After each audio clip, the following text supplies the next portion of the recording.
Welcome, everyone. Welcome, everyone. Welcome, everyone, to the latest episode of the Testing Room, where three of the gaming industry's best video game consultants and worst at English, who have never actually consulted on a video game, bring you new topics each and every week. I'm Alex, aka the Godfather. I'm Christian, aka Pseudo45. I'm Preston, aka Funkadelic Jedi. Hello, everyone. Hi. Hello. Sorry if I'm yelling. Ow, I'm just very excited after Christian's news to me just now. Will you, Cat, I'm gonna murder you. Either jump up or stay down, but quit just batting my hand. Come on, you can all see Winnie tonight. The same one that's always in the back. The answer from Winnie is no. I'll be doing what I want. I will do what I want, yeah. She is so weird. Mm-hmm. I know everybody on the pod has seen my dog. You've probably seen this one like walking around the back. Mm-hmm. But she's just the door. She's so weird. She's our little she's not to Mage's level because she's not angry. She's definitely our drug kitty. So for anybody that hasn't heard the story, which I don't know if I've told in the pod, we found her in Florida. So naturally she was bored of drugs in her system. And then she has a microchip. Oh, I'm sure. So she has a microchip, and we got the address from the microchip when we found her. So like we spent an entire day trying to track this person's address down because like they won't give you the address. They'll give you a phone number, but the person didn't answer their phone and didn't even have voicemail set up. So then like I had to use my Google Foo to figure out where these people were. This woman was. We found her house and we went to her house, and the house is completely empty. We get to this person's mailbox, or like the house. It's empty. I open the mailbox. Are they getting mail? There's a wallet in it. I'm like, that's weird. Who just leaves their wallet in the mailbox? So I open the wallet because I'm a psychopath, and I didn't take anything out of it. But I looked, and no, go ahead. I looked, and there was a like a state trooper like card in it, like business card almost, but it had her name on it. So not the state trooper's, because it wasn't a business card. It like had a handwritten like detective or found this wallet or something. No, it wasn't. It was like, hey, if you need to contact us here, feel free to contact us, but ask for this person. It was handwritten. Please do that. Right? Yeah, I've gotten that for like when my car got hit. Like they just gave me a thing. They've written their information down on there to contact. Yeah. Interesting. But her name was on it too. So I looked up her name, and it turns out she was in the state penitentiary for drugs and fraud. So clearly she went to jail. Somebody cleared out her house, probably just put the cat out because we found her 3 miles down the road. But she went to jail for fraud and drugs. So she's definitely our drug kitty. She cannot settle. So like she won't just like sit down. If you're around, she has to walk around or like be on you or touching you. And she drools. She's just one of those cats that like just drools all over. Yep. Yeah. So anyway, welcome to our cat pod today. Always. We're talking about our weird cats. So anyway, how was your guys' week? Let's talk about that, because I don't think, since we talked last, I don't think I've done much other than play Diablo. I have played a lot. I beat one game, so I can talk about. So I finished Trails to Azure. I guess I'll just go. I'll do that. Yeah. It'll be I'll do it. So I beat Trails to Azure. I won't go into my normal spiel of please just begging people to play this fucking series, because it's just I've decided that there's nothing anybody can do to make that series get more popular, because it is what it is. It is. People are either going to play it or they're not. There's so many games to play nowadays. It's either going to play it or not. Yeah. No, it's just If it wasn't worth it to play all of them, I would just start off the next one and be fine. But like the way you talk about it, it's like I would want to play the previous 8 it'd to be a waste. enjoy. You need I still plan on continuing. I promise. It's just such a loaded time. Like right now, it's just unfortunate for gaming. Yeah. Unless you're Christian. So it is, but it's incredible. Like I finished it, and it was just the whole back half, just like jaws on the floor the entire time. I'm still getting surprised by the writing. There's things that I didn't see coming. There's one thing that I suspected in the first game of this series, that Zero. So this is a part of a 2-game series called Zero and then Azure. So Zero, I suspected a character of being evil. I was like, I don't know what it is, but just something about this character says evil, and then it went that whole game and 3/4 of this game with them not doing anything. So I was like, oh, okay, they must be fine. Like by the maybe the early point to midpoint of this game, I was like, I clearly was wrong, and this person is just my friend. Come to the end when it's very clearly this person is just very evil, and I was like, you motherfuckers, I knew it. Like it's just, but then you don't even know the extent and how far it go. Like it's just so ridiculous. The writing is insane. I love it. So now I'm back. I'm at the midpoint. I'm back to playing where I stopped in Cold Steel 2. So I'm at the midpoint in Cold Steel 2. Mhm. I don't know what revelation is waiting for me there, but something is waiting for me there. So we'll see. I still haven't decided whether or not I'm gonna try to sneak that in before 16 comes out. I'd really have 16 comes out in like 5 days.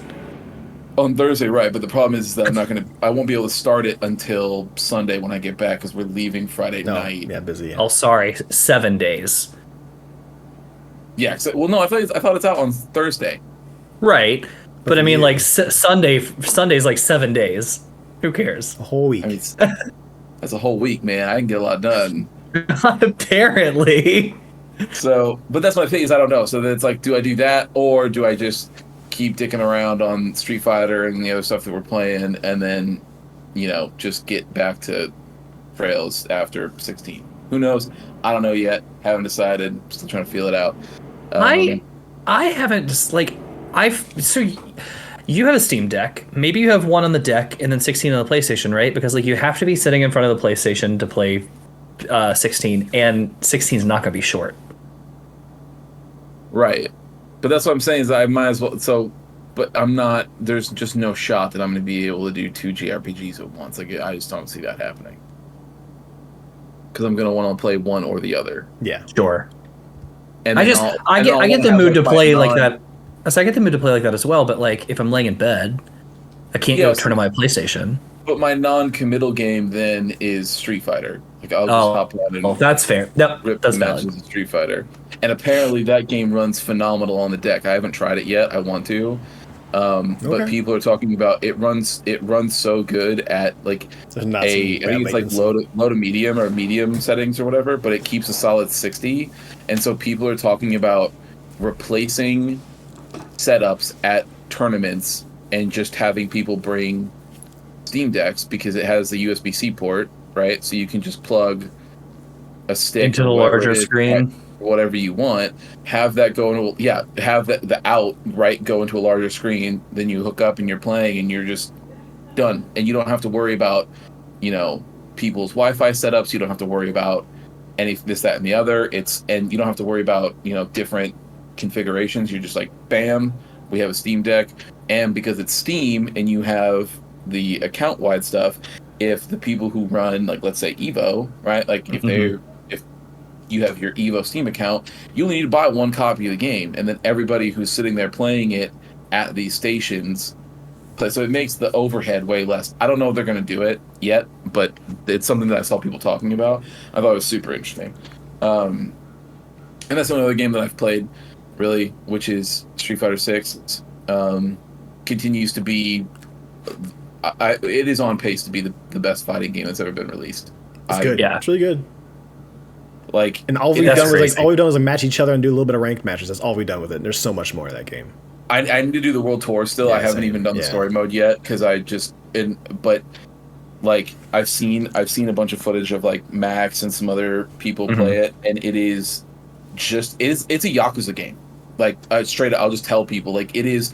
You are running around the world, and it is Yakuza NPCs, and you are like you'll go up. Except like Alec, when you run into a Yakuza game and you're like, oh, I'm gonna hit up the like convenience store to buy like a bunch of restored lives. In this one, you come up and just uppercut that guy, and he's like, oh, you're looking for a sale, and then he starts fighting you, and if you win, you get a discount on the items. Which, if you know Yakuza, that is something that you could absolutely see Yeah. happening in one of those games. That's Like, it is- ridiculous. Or you'll get some dumb moment where Jury texts you and is like, hey, I'm bored, text me something funny, and your character's like, you can respond and be like, oh man, this is a lot of pressure right now, and she's like, ugh, you suck, and then like moves on. Or like Ryu's texting you is like, I do not know how to use the emoji. Like it's like so dumb, but it is perfect for that world. Like Done very well. Yeah.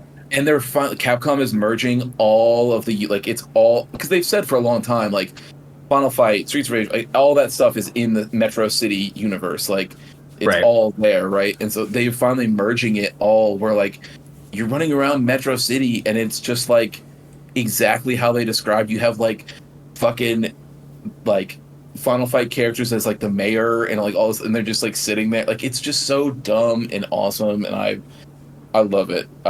But on the flip side of that, with the actual like fighting part, it is every character.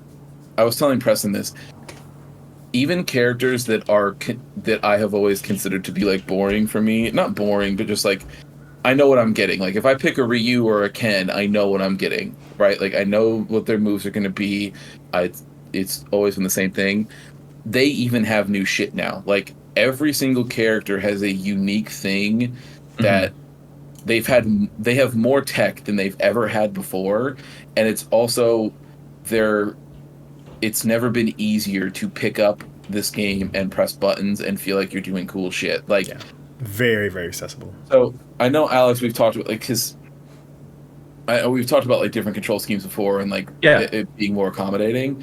This one is actually like if there was, and I know we've said this about Strive and others, but if there was ever going to be a game where you would not would not have This to would be the worry one.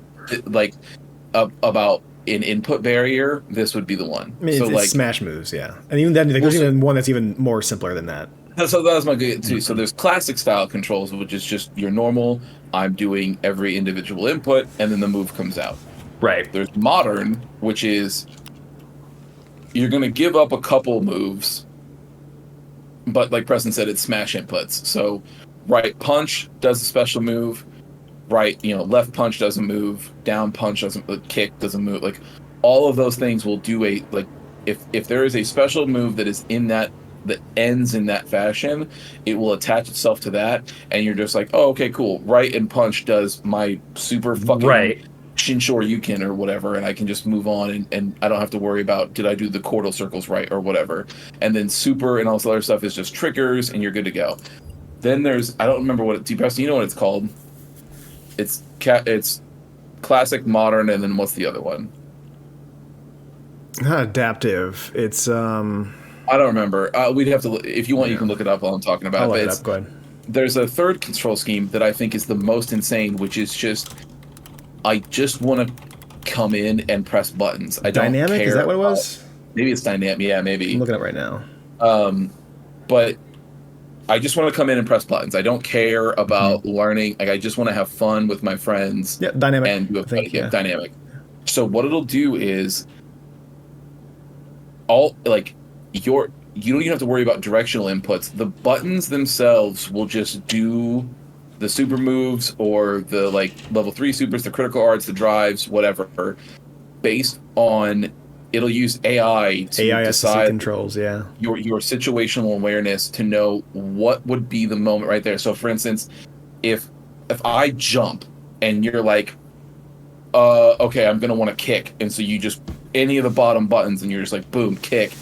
Right. If my character if your character that you're playing has an anti-air, it will just the second you press that button, the game will know the best thing for this character to do right now would be to anti-air the person that's jumping in on them, wham, and knock it out. And you'll just do it. Whatever it is, it'll just do it, and you can just go. It makes it so that there's anybody can enjoy it, right? It's not a lot of not a big learning curve. Yeah, very low bar of entry. And then you can go there's people. So when you get into the Battle Hub, which is the giant online area where everybody can just sort of hang out with their monstrous horror creations that they've created and play the game, you have the little arcade cabinets that you sit at, sort of like Guilty Gear, and you will then fight. You'll just do your thing. But then in the corners, there is rotating classic games that you can go in and sit and either play with a friend or play by yourself. And this is just Capcom like rotating certain games out and then emulating them, putting them in the game for people to play. So you can go and play Street Fighter 2, you can play Final Fight. There was Puzzle Fighter Preston saw once. There was one that I saw that was like a shmup that was like I don't remember what it was called, but it was like I had never even heard of it before. But one of our friends that we were playing with one night had heard of it and was like, how the fuck do they have this thing in there? And he went and sat there and played it. And then they have the extreme mode, which is you go over and sit down and it's like, oh, this is okay, so like me and somebody else are fighting against each other, but then the dumbest shit is happening in the middle of the match. Like two giant like Tesla coils come down, and if you're standing in the middle of it, it'll electrocute you, knock you down, and the first person to fall down 5 times loses. And so you have to be sitting there and try to like knock the person into this thing, or like one of you is like avoiding a bowl that like runs across the screen randomly. It's so ridiculous, and they just, it is the most complete package that anybody has ever done for a fighting game, and there's something for everybody. Like there's people on the like Street Fighter like subreddit who bought the game just to play the classic games. Yeah, they load in just that. They walk and they just to go play emulated version of classic games, which to me, I think that there's easier ways for you to do that. However, if that's really what you want to do, it's there for you, right? Like knock it out, go crazy. But I could keep talking about it. I just think it is an absolutely insane package that joined by a little for the audio listeners, joined by a little buddy. Yeah. I know the door just kicked. Yes. Scary for you, terrifying for me. I was like, what the hell? Yeah, I saw the shadow. Yeah. But like it's just the most complete package that there has ever been. Yeah. And it's just been a blast. I can't. But that's really it. That's all I've been playing. So I'm all done. Nice. Yeah. I will go before Preston. Okay. Because of course I will. No, I'm just kidding. Because I don't have that much. So we all played a game that we'll talk about tonight on our book club.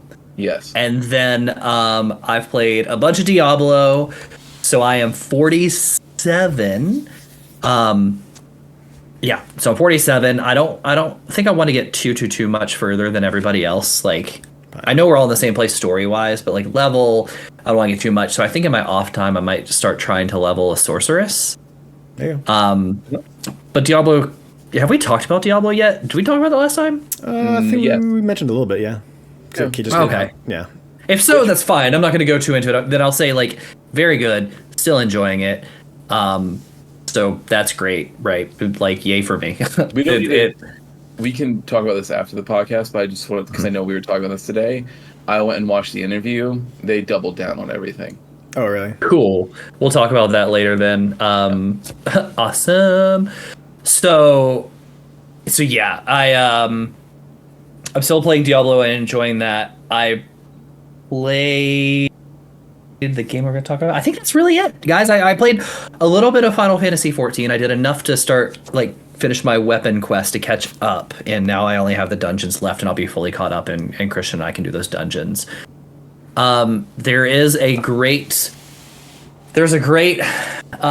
side quest that, I'll be honest, last time we talked about this forever ago, I really shat on this quest for your weapon, and Christian said, oh, the only people who don't like it are people who don't like fun in video games, and that's fair, right? Because it was super goofy.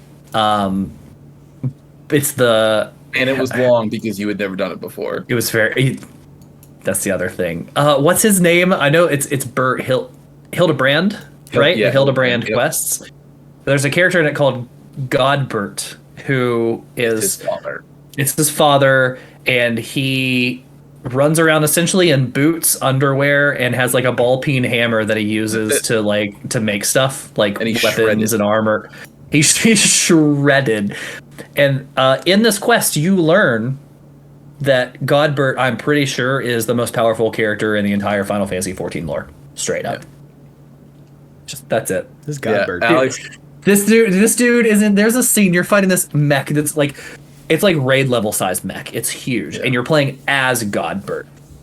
And this mech shoots like 5 missiles from the sky, and the game wants you to like go stand in one. You're gonna tank it. That's not uncommon. You as a character tank single shots all the time. People stack on you. Yeah. As the missile starts coming down, you hit his super, and he does this like Super Saiyan run back and forth under all 5 of them and just like eats them all, and then ends up like picking this mech up and just chucking it. Just like it's completely it's so wacky insane. And fun. It's good though. So zany and wacky. But that was fun. It's so nice to return to Final Fantasy 14 after however long it's been, and just go, man, this game's so good. Like, it's so fun. Everything about it's so good. There is not a better live service game. Yeah. There just isn't. And then the only other thing that I've played, and I'll only bring this up because we were talking about it right before the pod, is Magic the Gathering Arena, which is the mobile app game for Magic the Gathering. I've never played Magic the Gathering before, so the way this came about is, and I got really excited about it today. So the way this came about is I was talking to a friend of the pod, Travis, some other people, like, oh, you know, the Lord of the Rings, Magic the Gathering's coming out, blah, blah, blah. And I saw the artwork, it's incredible. And there's this awesome thing where they made one serialized version of the ring, and the bounty's now up to like millions for the person that gets it. And Travis goes, you know, I play Magic, and I'm like super into it. So if you want you to either are into it or you're not. learn you don't it, fucking dabble and get a little bit. You go hard. If you find apparently. Yeah. Apparently. He's like, but I haven't played it in years, right? So like, if you want to pick some up, I'll teach you how to play or whatever. So it's like, well, if I'm ever going to get into it, I'll try it out now with Lord of the Rings. So we were talking about this before. What made me so excited was Christian gets on and says, I went gambling today, essentially. And he flips up a Magic card. I'm like, you have to be kidding me. And turns out we both went gambling and bought some Magic. But I went a little further day one because he bought stuff on Amazon. I just went to my local comic book shop. But I bought the starter pack and stuff for the Lord of the Rings Magic, which comes with cards and all kinds of stuff. I'm going to learn to play, and in me learning to play, I've started playing the app to teach me how to play. Yeah. So then Travis and I on Monday can go play some, and I'll be prepared. Nice. But I was just so excited because, like, what were the chances that Christian and I were both out here on these streets? About to do the same thing. About to do the same thing. Yeah, I got like the super, like the collector's edition bundle or whatever, but it's still in the mail. I haven't gotten it yet. So. You want to know why I didn't buy that one? Because it's actually in my wish list on Amazon as well. The reason I didn't is because it's told me it wouldn't get to me until like July 10th. And when I was at the shop, like the comic book shop, I saw they had this bundle, and I knew, I was like, well, I asked him what's the difference. He's like, well, you don't get a couple of the collector's boosters, which, for those of you listening, those packs are the only way you have a chance at finding the ring. Correct. So I bought a few of those on the side, but I was like, oh, well, that's fine. I'll go ahead and pick up this kit. And it looks like they are very similar. I love the fact they're similar but different. Like, I got the green 20-sided die. You're getting the orange, like the Mordor one, right? And I love that. But the 4 scene cards, I also got those 4 scene cards. Yeah. They look incredible, by the way. I can't wait. I'm excited. To your point, like, I'm never going to play with those. Like, I would rather, like, put those in a white frame with a black border somewhere and, like, hang those in my office. Like a shadow box or something. Yeah. 100%. Because they're so pretty. My thought process in getting these was like, well, I'll have a bunch of sick art stuff that I get out of it, and then I can just put it all in like a shadow box. If I end up not liking it or whatever, then I can get a shadow box and do it. So, but then I was like, then you were like, well, I'm gonna learn. I was like, oh, well, I mean, if you're gonna learn. Well, yeah, no, absolutely. You should learn, and we can play together. But with that being said, we can play with plenty of cards that are not those 4. If you still want to put it in shadow boxes, I'll probably do the same. Yeah. So Travis also went out and bought some because like he has like a D&D set, and like he said, apparently, Christian, you missed a couple of years ago, they did a whole kaiju set of like over the top monsters. Yeah. Christian's like, where's that? So here's the thing. Type and maybe Travis will be able to answer this, and he can bring it into Preston's comment corner. Which we skipped. But that's okay.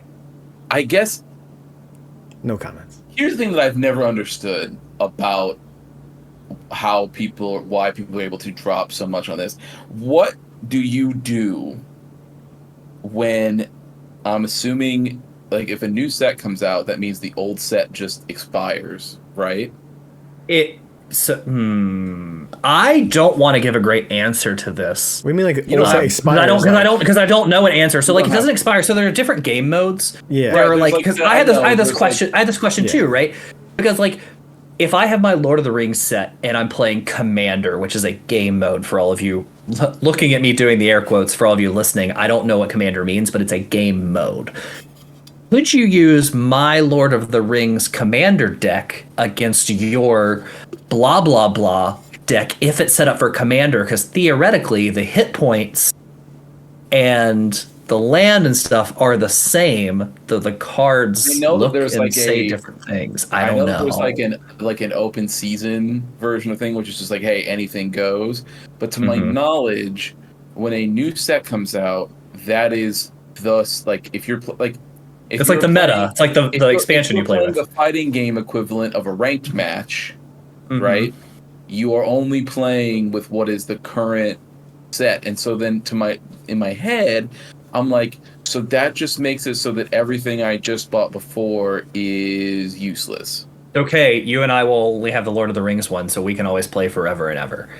That is what I'm getting at. Is that I'm like, I only play Lord of the I Rings twice. don't know that I could ever bring myself because but then I'm like, what am I do? I would just anytime a new set, like if I was really trying to be that person, I'd be like, okay, well, I'll just burn all these cards that I don't care about anymore Yeah. because I'm not going to have them take up space. This And- this is the box I'm into, and that's it. I'm not. So that's it. this is Lord of what the I'm- Rings. That's it. I'm so glad that we're there. So Mhm. we will just constantly do that. Mhm. And then if a new set comes out, like maybe a Godzilla set or something, who knows? Then you're just like, oh, okay, cool. Here's a one that I can hop in on because I care about it. I think it's cool. I'm not gonna Yeah. do this fucking every month. There's a new thing that I go and I have to just like hang on to all these other paperweights that I've got. I sitting think this here. stuff is like years in the making too. It's not like a battle pass where you get like a new. I know it's not thing every every- month. I'm just being. Yeah. But- Dude, you want to know what's wild about this community? So like, the two versions you play, like one of them maxes out like 100 cards, right? So you Yeah. have like 4 of each card or whatever. But Travis was saying like the tough thing about that is Magic's been around, for like 5 decades, been out since like the 70s.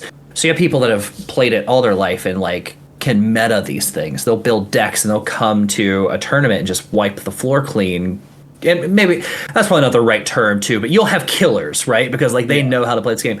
But what's wild is because yesterday was technically the pre-release of the game in stores. A lot of stores are doing certified sealed tournaments. I learned about this today, where you buy 3 packs of cards and you open them at the table, and whatever you get is what you play. That's with, pretty cool. Which makes it fair like for that. everybody, right? I like Yeah, that. that's I like really that. dope. That's cool. Yeah, really cool. But I told Travis if I get into this and I get really good at it, I'm only playing for pinks. Like, if I win, I get to pick a taking card. cards? I take a Jesus. card. Old school. Oh, Tetra Master rules. All right, right on. Anyway, that's all I've played. Preston, how's your Could you week been? imagine beating somebody and then reaching across the table and like starting to Take this pull one. one of their cards and they're just like smack your hand. You're like, oh no, this is how Not this that goes. one. I'm taking it. Not that one. It's my favorite one. You can't do it to me. which one do you like the best? You're like, Dad just has had day. That's when people Yeah, lie sad to to you see. and don't tell you which That one. means that's the one Daddy's taking. How's your week, Preston? It's been good. A bunch of games actually. But yeah, no comment for the comment corner. I double checked. I didn't want to say anything out loud because I didn't want to interject, but we did skip it. I'll let gonna it go bring this one up a time. It's comment, fine. and I didn't send it. I was gonna give you a comment, and I didn't send it. It's okay. It's too late now. Next time. Save it for next time, baby girl. Yeah, I will. But yeah, actually, I used to play the PC version of Magic the Gathering. I don't know if this means anything to you guys, but the Planeswalker era kind of time frame. So early Absolutely aughts. 0. No. Yeah, there was a time Lord I of knew the how to play Rings. Magic. Lord of the Rings is the only thing that means anything to me, Preston. I don't remember True. anything how to play that game anymore. It's okay. All I know is the name Planeswalker. That's the only thing I remember. Okay. But yeah, It's a cool name. I'll give Yeah, you that. sure. For a fantasy See, thing, calling something a planeswalker is dope. So I will say, like, the thing, and this is why I'm not gonna fall into the rabbit hole of Magic, like I will stick with this board game because in the app I was looking through like past expansions, and dude, the last one, they just did this cybernetic like eldritch horror set, and the artwork is incredible. It's sci-fi and it's horror and like a little bit together, and I was looking at every card, I was like, that's amazing, but like nope, I don't want any part of it. I don't want it. I do comics, that's bad enough, all right? I don't need a tiny card version of it. Why don't people here's Shut the up. thing Don't give anybody ideas. no, what I'm saying is, wouldn't it be sick if what I would do if I was somebody who was making video games today, I would just like go through. Yeah, no, I would just look through these cards and be like, oh, that would be a sick idea. I'm doing that. Dude, could you imagine a game that's like, okay, because I already love games that dip into the eldritch horror stuff. But could you imagine, Alex, like a Bloodborne 2, and it's like all of a sudden like you have like Vicar Amelia, but then part of the face is like all metal with like a red eye and stuff. Like, to it, yeah. Come on, I'd be so sick. Incredible. Also, if anybody's listening, if you really want to make $1 billion, just start printing Marvel Snap cards and turn it into a physical board game, and Preston will buy them all. Yeah. No, I spent enough money on the digital versions of it, so yeah, that's probably not wrong. Find the ones I like. You can buy it. But yeah, speaking of card games, Snap. I'm playing a lot of Snap. We are at rank 80. Was it 88, 87 before I left? You're at 89. We dropped down because the last time I lost the last match. Did you lose 2 matches and drop 2 levels? Possibly, yeah, because they're 2-4 bangers, and there are only 7 cubes in a level now. Ooh. They changed how you play, man. That's why you gotta those 4s cost a lot more now. Which is why I got up to 89 right before we almost got on here. Call them 4 bangers. Like you're just like a couple 4 bangers, brother. And it's hey man, your rank goes down, man. Nothing you can do about it, man. That's so brutal. I got some 8 pieces earlier today. It was real good. All right, it was a good time. But yeah, I love it if you bet like 3 and then you win. You're like, how's that 3-piece combo? Yeah. Oh man, it's always some of them today were fantastic. Preston. I don't know if he was telling you this before I got on. Preston was telling me all these mad trolling situations he found himself in the other night. Yeah, I didn't hear about. I heard you say that you've had some really sweet matches with people, like really nice games, and then like really toxic games. Yeah. So what if those toxic games? So now that I'm in the higher area, like, it's called Mega Level, so like 80 out of 100 as far as like the rankings. No, Preston, you're almost 90 out of 100. I know. I was right at 89, like 89 earlier. Mm-hmm. But still, it's just nice being up there because when I drop down to like 40 or 50, like right at the beginning of the season, like there's just. It's either bots or it's people who are just fucking around and finding out what happens, or are just not playing the game very well or not paying attention to it or something. Like, why would you even do that? Like, okay, just keep giving me the cubes. I'll keep going up further until I get people who are paying attention to the fucking game. I love you just being like, idiot, why would you do that? But what you don't realize on the other end, it's some like 11-year-old who just like is playing Marvel Snap. God. So there's I mentioned this before, but there's an emote which is just Miss Marvel doing like the thumbs up, and she's like this, so everybody uses that as like the middle finger. So there's a lot of what I call a pocket Shang. So you get like Shang-Chi right at the very end, and Shang-Chi will destroy any card in that lane that's over 9.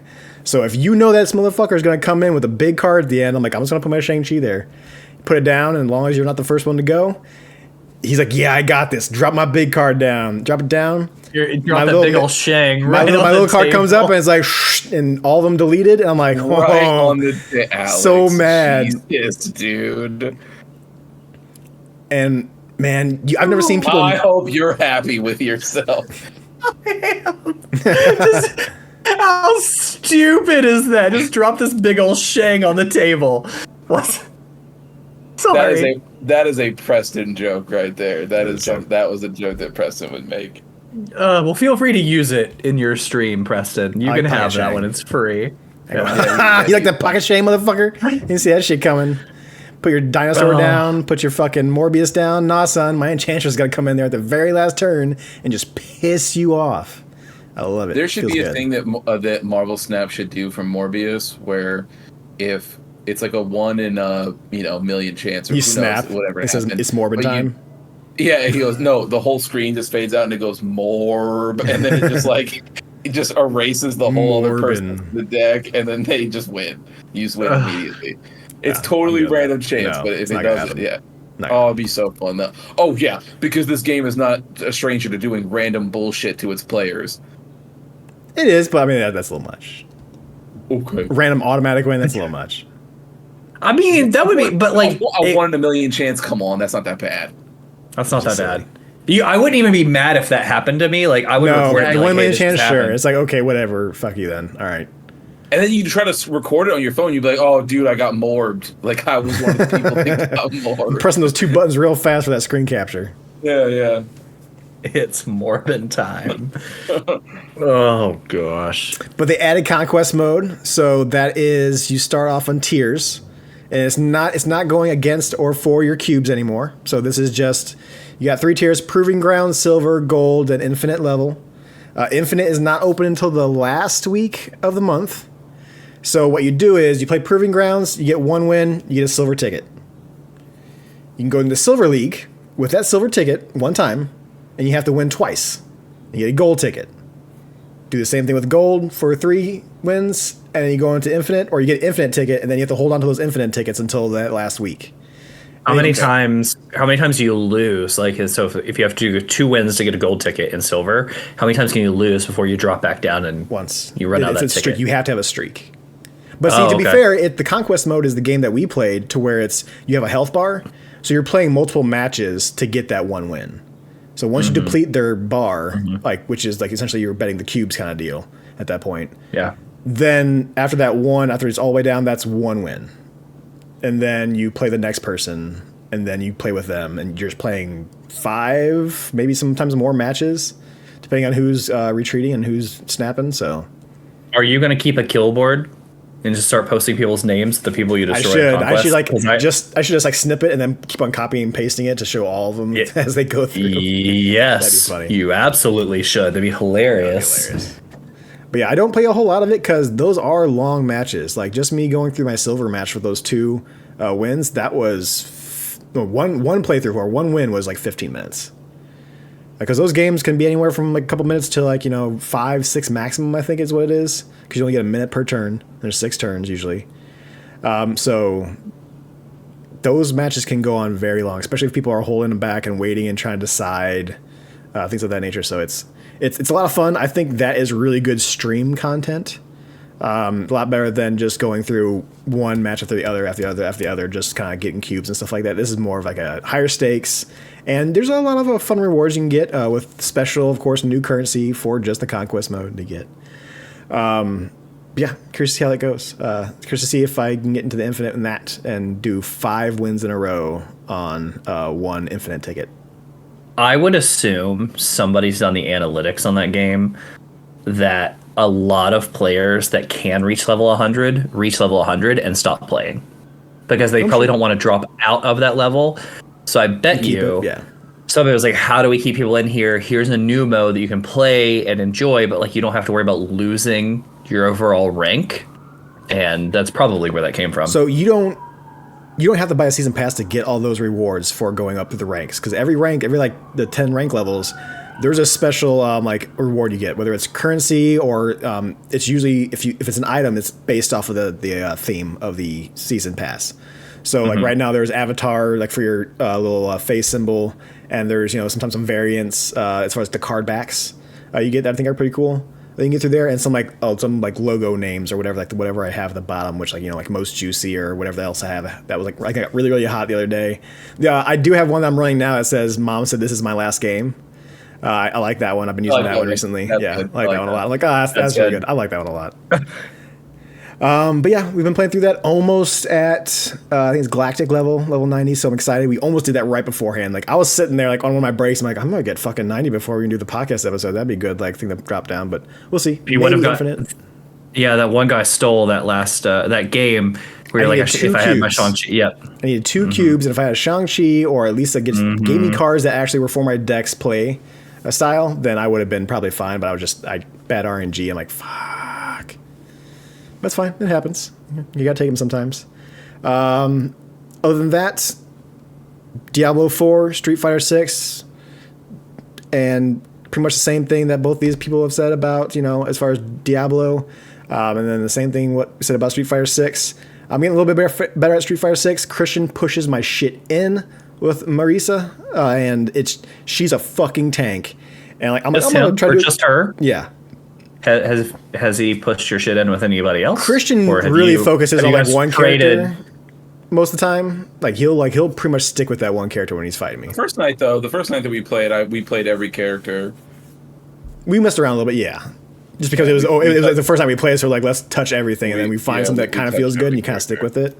Yeah. I usually dabble with 2 or 3 until I kind of find out who I'm really feeling as far as the way they do their moves, the speed at which they do them. If I feel more comfortable fighting other people with that type of pace, that's what I usually find out.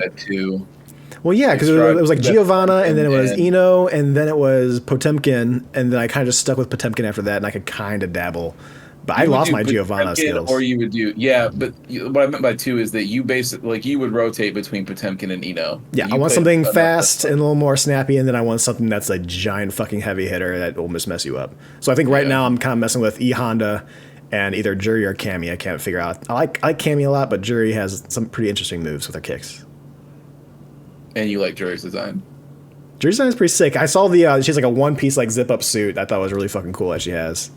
Dude, I saw a bunch of people, so Cammy players were beside themselves because they don't like her new redesign. I love her redesign. I think it's fucking sick as hell. Her redesign is the best thing that's ever happened to that character, in my opinion. Is it not sexy enough? Is that the reason? Because the internet? It's Android 18 or whatever she is. Yeah, it looks just like her. And so... Oh, yeah, I did see that. I know you guys talked about that. Fucking incredible. Awesome. I love it. And the concept art for that shit is fucking amazing, too. Yeah, dude, it's so good. But, so you can go right now, and they have as a it's for 1,000 fight coins or whatever, which is the paid currency or some shit. Classic. Which you can get 1,000 if you do their battle pass. You get 1,000 fight coins, so you can get it for free if you blast through the battle pass. But people immediately went and bought her old costume that is for sale on there, and I was just like, dude, it looks so much worse. Her old costume's fine, but it is a Super Nintendo ass design. It was made to be overly sexy, yeah. But it is of that time very clearly. Yes. But her new design is so cool. Good. I don't know why you would ever use anything else. The denim jacket and everything like that. Yeah, it's fucking cool.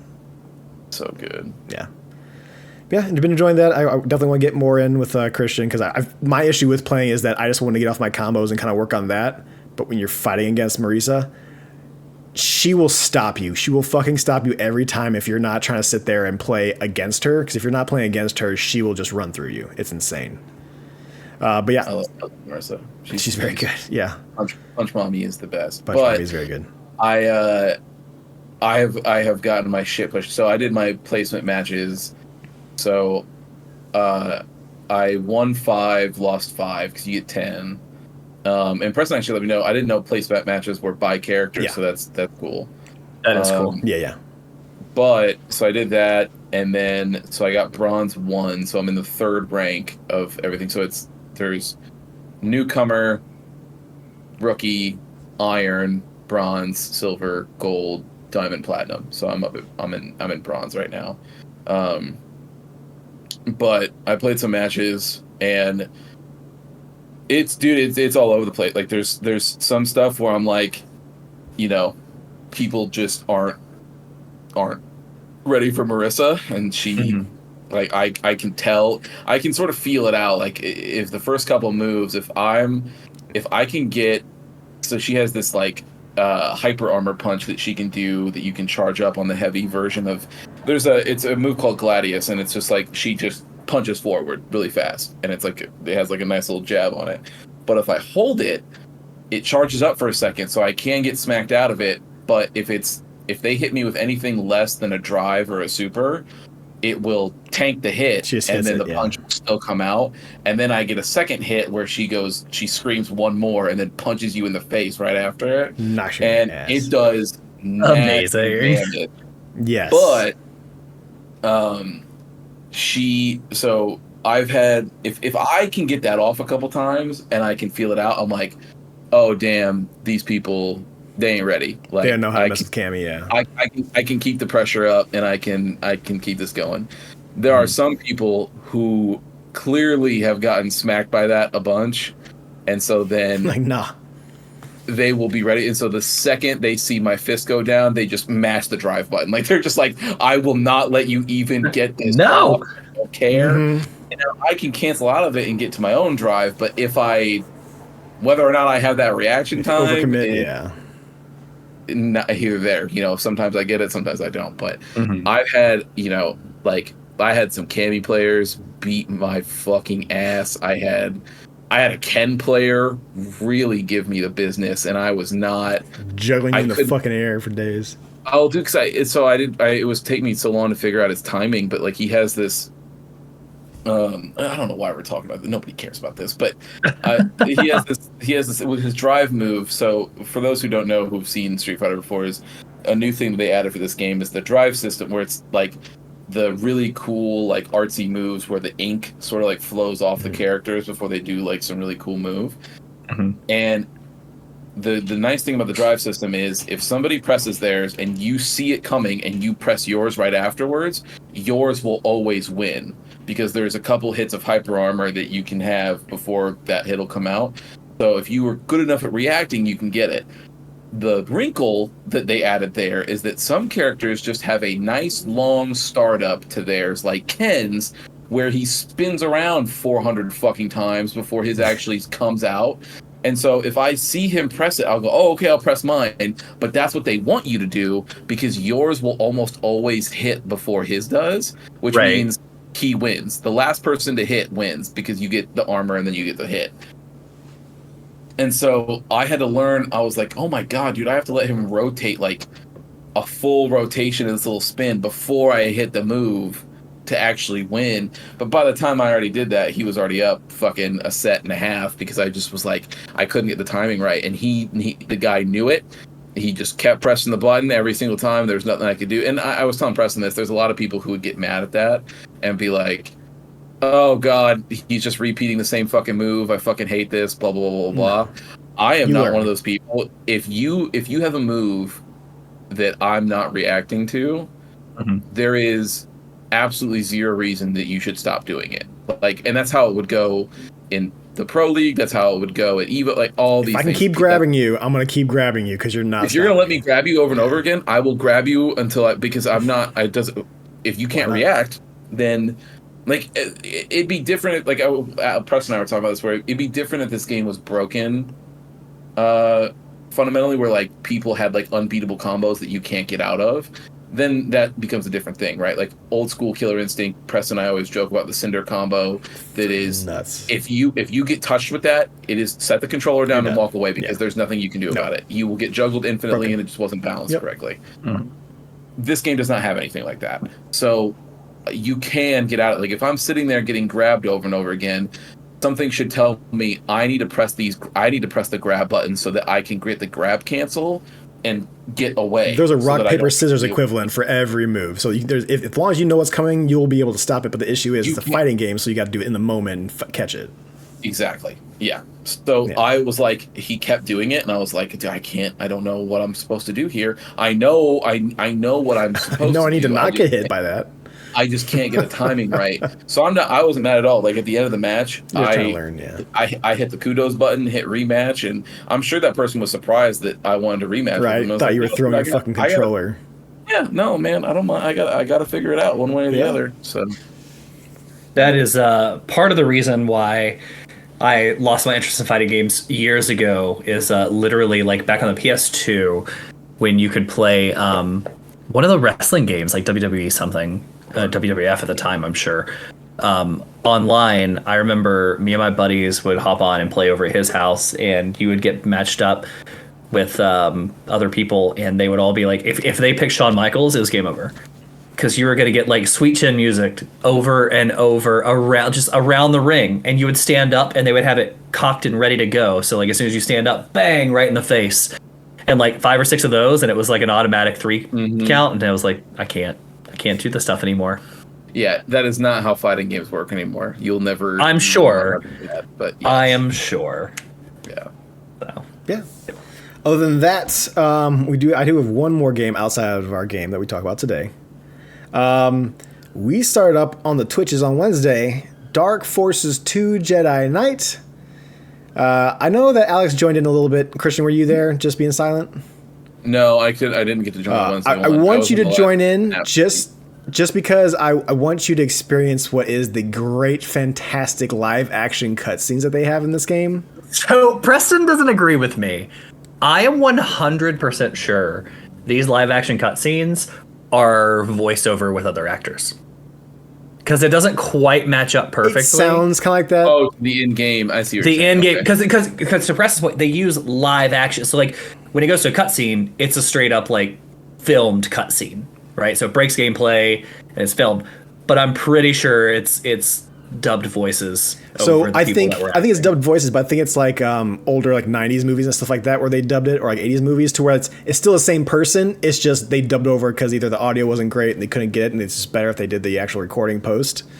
But yeah, you'll know when you. That may be true, but it's definitely something's we off. We should get a bet going. Nobody should look it up. We should get a bet going, and then when you finish the game, let the credits roll. And if you see like in-game actor versus VA. Oh yeah, different. Yeah, for sure. That's a good. I like that. Extreme vindication, like Captain Holt off Brooklyn. That's a good idea. There you go. Yeah, be the second time in as many weeks. yeah, true. But yeah, that's been fun. It's not as bad. I thought it was going to be pretty rough because I only remember playing that game a whole bunch of the multiplayer back in the day. Because I had Dark Forces 1. I played that. That's fine. They didn't have multiplayer that I remember. Or at least I wasn't young. I wasn't old enough to kind of figure out how to do that multiplayer. But then Dark Forces 2 came out, and then that's where your character can now have a lightsaber and force powers, and there's multiplayer you can have with that. So I joined a clan that had a form, and then we had our own Jedi Order, and we were... The way you would multiplayer with that is you would both like run at each other, and then you would jump and try to swing lightsabers at each other as you kept on going past each other. Like when like Saiyans would fight each other. Joust. Essentially, we would essentially joust, yeah. But yeah, you're just like swing lightsaber in the air. I have two things here to ask. One's a question, one's a comment. My comment is Christian's face as you're talking about it. Al, he had this look of like, oh my gosh, I can't believe you were in this. However, I know he did the same thing with Diablo 2. Like, you didn't do a clan, but like you were in that life, sir. So you can't really judge. My eyes being big was not that. It was just I just didn't know that it ran. Okay, it ran that deep. So deep. Okay. My question is, what was your clan name?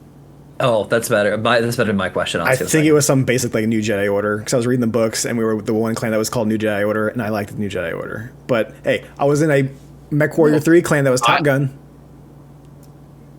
I love both of those. I also played MechWarrior, but the reason that I like New Jedi Order is because it shows how in there we got the New Jedi Order. Yes. Yeah. Like you did it and you were like, oh man, so many people are gonna really think this is so cool. Oh, I can't even remember like what my character's name was. I know I was a Wookiee Jedi, that's all I remember. So my question was gonna be, when I watched you play the other day, you only used a gun. I never saw a lightsaber. So I got a lightsaber there at the very end. So like level 3, at the end of level 3, that's when you find a lightsaber that's in your father's house. Yeah. So next time playing, you'll actually have a lightsaber to play with as well. Because I only saw you running around shooting. You start off with the lightsaber at the very beginning of that next one. But yeah. Mm-hmm. Yeah, it's fun. It's good. We're having a good time with it. We found some bugs and some issues. I'm going to try to mess with it on my own a little bit because OBS and that application do not play well. So what it'll do is, if you click outside, it'll pause it. That's fine. A couple games have done that for me. But if you go into the menus, like you press escape and go into your settings menu, or if you try to go in and back out of the game, OBS will just fly to the left or right side of my screens. It'll be a different size. It doesn't stay put. PC gaming, baby, it just works. But I can bring it over. I mean, to be fair, PC gaming from a game in like the 90s. It's a 95, 98 game, yeah. Yes, and though is that it happens all the time with regular people. Like there's so much shit. Yeah, like You're not I have supposed no to idea be what you're doing talking about. I have not had issues with any PC game recently, so I don't. Yeah, I was gonna say, yeah. But this is also me trying to use a second screen and record and hit record button and do things, and it's just not happening. Yeah. And there was a certain time to where it's like, okay, we found out that when you die, you start the whole mission over again. There's no like continues like that we had last time in Dark Forces 1, where you actually had like little continues. If you die, it just kind of popped you up around that area, it spawned you back in the area. No, this respawns all the enemies, starts you back all over, and we got pretty far. There's no checkpoints, and that second mission, like we die, like oh no, this is the beginning. Like okay, the enemies are still there. I'm like fuck, we're doing this all over again. I'm like well, YouTube, you're welcome. We'll skip the first time you playing that, and you'll have that for you. But then we got to a point like, okay, well, there is a save here, so we can hit save, we can load it. As long as we remember to hit the save F9 button or whatever it is to save, quick save, like we'll be fine. So I go, I'm like, okay, we died. I'm like, okay, let's load it in. I hit the load. Like the game is like a fourth of the screen on my screen and on OBS, and it's doing this weird like Predator Vision mode coloration on it that I can't get out of at all. So I have to restart the entire Steam client, not just the game, to get it to go again, and it was just a fucking nightmare. So I know Ganny was there. Ganny, thank you for hanging out with that. If you listen to the podcast, and you dealt with some shit that night. Isn't it bonkers that the game goes, hey, now I know in the last version we maybe helped players out too much by giving them checkpoints. So this time around, let's just not do that. Let's not do that. Yeah. For an entire level. Oh, yeah. And somebody was like, what level. happens if you die? It's like, no checkpoints. We give you a save button. You just got to remember to save it because this is not the year that we decided we're going to do auto saves yet. So Bonkers. you got your quick save button. You better remember to press that. After you big battle, you get some health back. That's a good pot save. You hit that fucking button. If you don't, you lost that spot. Yeah. We learn. We play. We got a lightsaber. And we'll be getting some force power soon. It'll be fun. You can go dark or light side. I'm still deciding what I want to do. You can get dark points by killing NPCs and robots in the area. Droids, I'm sorry. And yeah, you could do that if you wanted to, but I think I'm going to go light side because that is supposed to be like the canon version if we're doing all games. Sorry to any droids in the audience that were offended by that misgender. Yeah, I know. Yeah, I shouldn't be calling them robots. It's not very PC anymore. But yeah, it's been a lot of fun.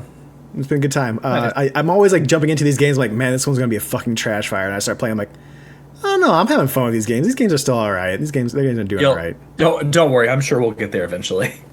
Oh yeah, I mean, like I think they only get like a little bit more complex, a little more better every time. They definitely look better. Like once you get to Jedi Outcast, they look fantastic. I think. Just a little rough now, but yeah, come by on Wednesday nights. I mean, the games you're playing right now, they don't even look bad. Like for anybody that's like, oh, I don't want to watch not the whole horrible. game. And they got just look mods like I can Doom. get, but yeah, They just look like it's old still Doom. Yeah, PC Doom. That's it, right? That Like era same of thing. that ilk. Yeah, for sure.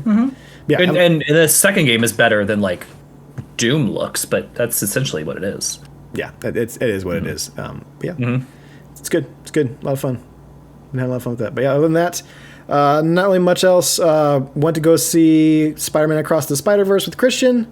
I think we'll keep all of our what we want to say to ourselves because we don't want to spoil anything. All three of us have seen it. And I don't want to do spoiler alerts. Twice. Yeah, you saw it twice, but I don't want to put any spoiler alerts or anything like that.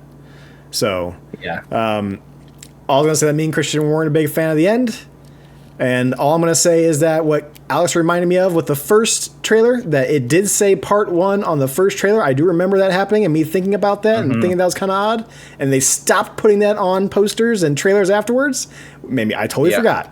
It's because you're right. They changed the name of the second film. Yeah, they did. I still supposed to be like, part 1, part 2. hold them accountable for that because you should have kept it. Like, But let me. It's but not let me ask you a question. deceptive, but it's just. I mean, I can. But So- let me ask you guys a question though. Like, No, okay, go on. Wait, what was pressing? Go ahead. I was gonna say that what kind of pushed me over to the point where like I wasn't as upset anymore is that one of my favorite Star Wars films, Empire Strikes Back, ends on a cliffhanger, and you didn't get to see the next movie for a couple of years. This one, we get to see the next movie the next year, and I'm okay with that because it's still a good movie all overall. Matrix The did difference it. is- I mean, movies Matrix, do it all the time. I knew right No, up front. I knew right up front movies that was do going it. to be part 1 is too. that with Star Wars and Lord of the Rings and Matrix is that you know going in what you're getting into. You know it's going to end on a cliffhanger. Again, I would have been totally fine. Okay, and we're not like I'm not out here saying that it's a bad film, right? Like that's Still not a really happening. good movie. Well, so Very that's my question. Knowing now, like I get it, it's cliffhanger. Like it cuts dead center of a scene. Take that away. Did you still like the movie? Oh yeah, it was a phenomenal movie. Yeah. Here's the thing though is that my problem becomes is I thought this movie was fantastic. I am concerned for the next movie, as in Just because of how much they're going to have to tie up. well, Or how much time yeah, they have to do or things. how little, I guess. Because in my opinion, like I don't know that you have enough story points for another 2.5 hour movie without it feeling very long in the tooth. I don't know. I was thinking today you have We'll see. 4 things to take in, right? Because like you have to wrap up the situation that you're currently in, right? Like the one that it left off at. You have to wrap up, like always, a big bad. That's no surprise. Every movie has a big bad, and then you have to wrap up the other conflict that's going on. And with that, you have to do some explaining. So I agree. Like it'll be interesting to see. Maybe it won't be as long. Like so, Um, and here's possible. the thing: if we get in and they're like, "Oh, hey, this part of the movie's only an hour and a half long," then I'm fine with that. But then my question becomes, why didn't you just make this a long film and then put like a break Because- in the middle? Yeah, because It's young 2 kids movies can't in- watch. Yeah. Because people are weird that like they cannot, if they see a 3-hour runtime, that will decrease the amount of people that go not to. cool. Right, which Yeah, is movie. I hate that. Like I think that's Same. Yeah. Same. But they'll do But it. that's my But one only of your worry. favorite movies, each installment's 4 hours and 10 minutes of the extended Yeah. edition. And those are so- great fucking movies. and I'd sit through all 3 of That's them. the in a only ones single I sitting. own. Yeah. Yeah, yeah. Yeah, but that's my point. Is that I think, in service of the story, like that's my only worry is that because of how much this one was packed, I'm concerned that if you do another 2.5 hours, I think that you're going to make some things drag on a lot longer than they need to, and To fill a time. Yeah. and Probably character backstory, if I had to guess. and that will be irritating too. Of the ones, because they introduced, 3 or 4 Yes. new characters that were all fun. We'll probably get more of that, which... And the problem there is that for me, I'm just like, okay, but then now as a package, I would like this set less than Mhm. the first film. So I saw it again today because Allie did not go with me the last time. So Allie and I went on Yeah. like a date day today and we saw it. And I knew what to expect, right? I liked actually watching it a second time because I picked up on a lot more stuff Because you're not, as overwhelmed. because I knew It's a very right? overwhelming movie with the references. It and shit, is. Yeah. It's very overwhelming because there's a lot of references, there's a lot of story, there's a lot of color. Like it's easy and a lot of Yeah. noise, a lot of sound. So Be it's easy distracted. to get Yeah. overwhelmed. I think I do actually like this one a little better than the first one. But to me, Christian, right now is you've earned enough goodwill that I have faith in what the third's gonna be. So it'll have to be like people have seen it and said, "Oh, it's terrible," for me to not go in expecting great things because there was so much. Like Allie made a comment today about something that I can't spoiler, so I can't really talk about it. But Yeah. I didn't even notice. And she goes, I wonder if that was intentional or just something they did to differentiate a couple of characters. And I was just like, based on everything else they do, like individually animating all the different Spider-Man with their own animation styles, like doing the mood ring style for one of the characters and like how they change voices. Like they're so detailed in everything they do. I was like, I didn't even notice what you said until just now. And I guarantee it was intentional for the few people that would pick So it up. So many they're just intentional so small much, things. so much love they put into it, right? Yeah. For me, I wouldn't be able to rate this or say where it falls for me because it's not done. You need the yet. part True. That's fair. Yeah. That's fair. That's fair. Yeah. It's not done. Yeah, that's what I'm saying. Like, yeah, I would want to say it's better than the first one, but like, they're both great movies. But it's a part 1, man. I didn't get the full movie. I don't think so I'll let you know when I see part 2. But yeah, Super good. yeah, great movie. Go see it. Great one. Go see it. Surprise. Fantastic. Go see it. So we keep getting good content rather than more Venom movies. So anyway, anything else, Preston, that you did this week? No. No. All right. No. Well, Getting ready for TV shows. Next week's a banger. What do we got? Bear Season 2 and Secret Invasion. Interesting. Very interesting to see how they do Secret Invasion, but we'll see. I also think in the next coming weeks, maybe in the next 2 weeks or 3, we also have Foundation coming back. If you like that on Apple TV Plus, and Witcher. Yep. Oh, is this Cavill last or first? Last Cavill. Okay. And I can't wait to see how bad this is, because apparently it was bad enough for him to leave. Yeah. Did I tell you guys? So I know Christian is very excited about like what because they said Henry Cavill's next project is going to be Warhammer, right? 40K. And Christian, Space Marine. I know. Space Marine. I know you're very excited, but this is so random. Did I send you guys pictures or tell you about the Warhammer store I went into in Japan? No. Oh, you did. I don't know that it was first day. I was like tired of shit, so forgive me. And timing and everything else with you guys. Dude, we were walking down the street in Akihabara, and literally there's just like a huge like 2-story building, and it just says like Warhammer outside of it, and like the biggest Warhammer font I've ever seen. So it's more than a pop-up, like it's a legit store. Warhammer store. Yeah. And Allie's like, "Hey, do you want to go in there?" And I was like, I guess we can. Like I've never been into Warhammer, like I've never really played it, but sure, why not? And dude, we walk in, and I'm not even a Warhammer person. I was like, holy shit! Like these people, like it's the board game like figurine minifig like store. So of course they have the paint and the minifigs and all that. They have tables in the back so you can play. They have stations over here where you can actually they do full armies. Like yeah. So and I knew all that, right? Like I've seen all that, but like they have stations where you can paint there and like people can help show you stuff. But the craziest thing naturally would be the things that the store set up, like the pre-built, like dude, these things were like, they would be tables the size of this room. Oh yeah. And they would just be like dioramas of like the biggest battlefields you've ever seen. So intricate, hand painted. It was nuts. So to my understanding, and I do not claim I'm not an expert at all, I'm very casual in my Warhammer liking. To my understanding, I think there's different universes inside this whole Warhammer thing. I tend to like the 40K version of things, sci-fi version, yeah, versus whatever else is out, like, because it's all over the fucking place. I like the 40K thing because I think it's the coolest.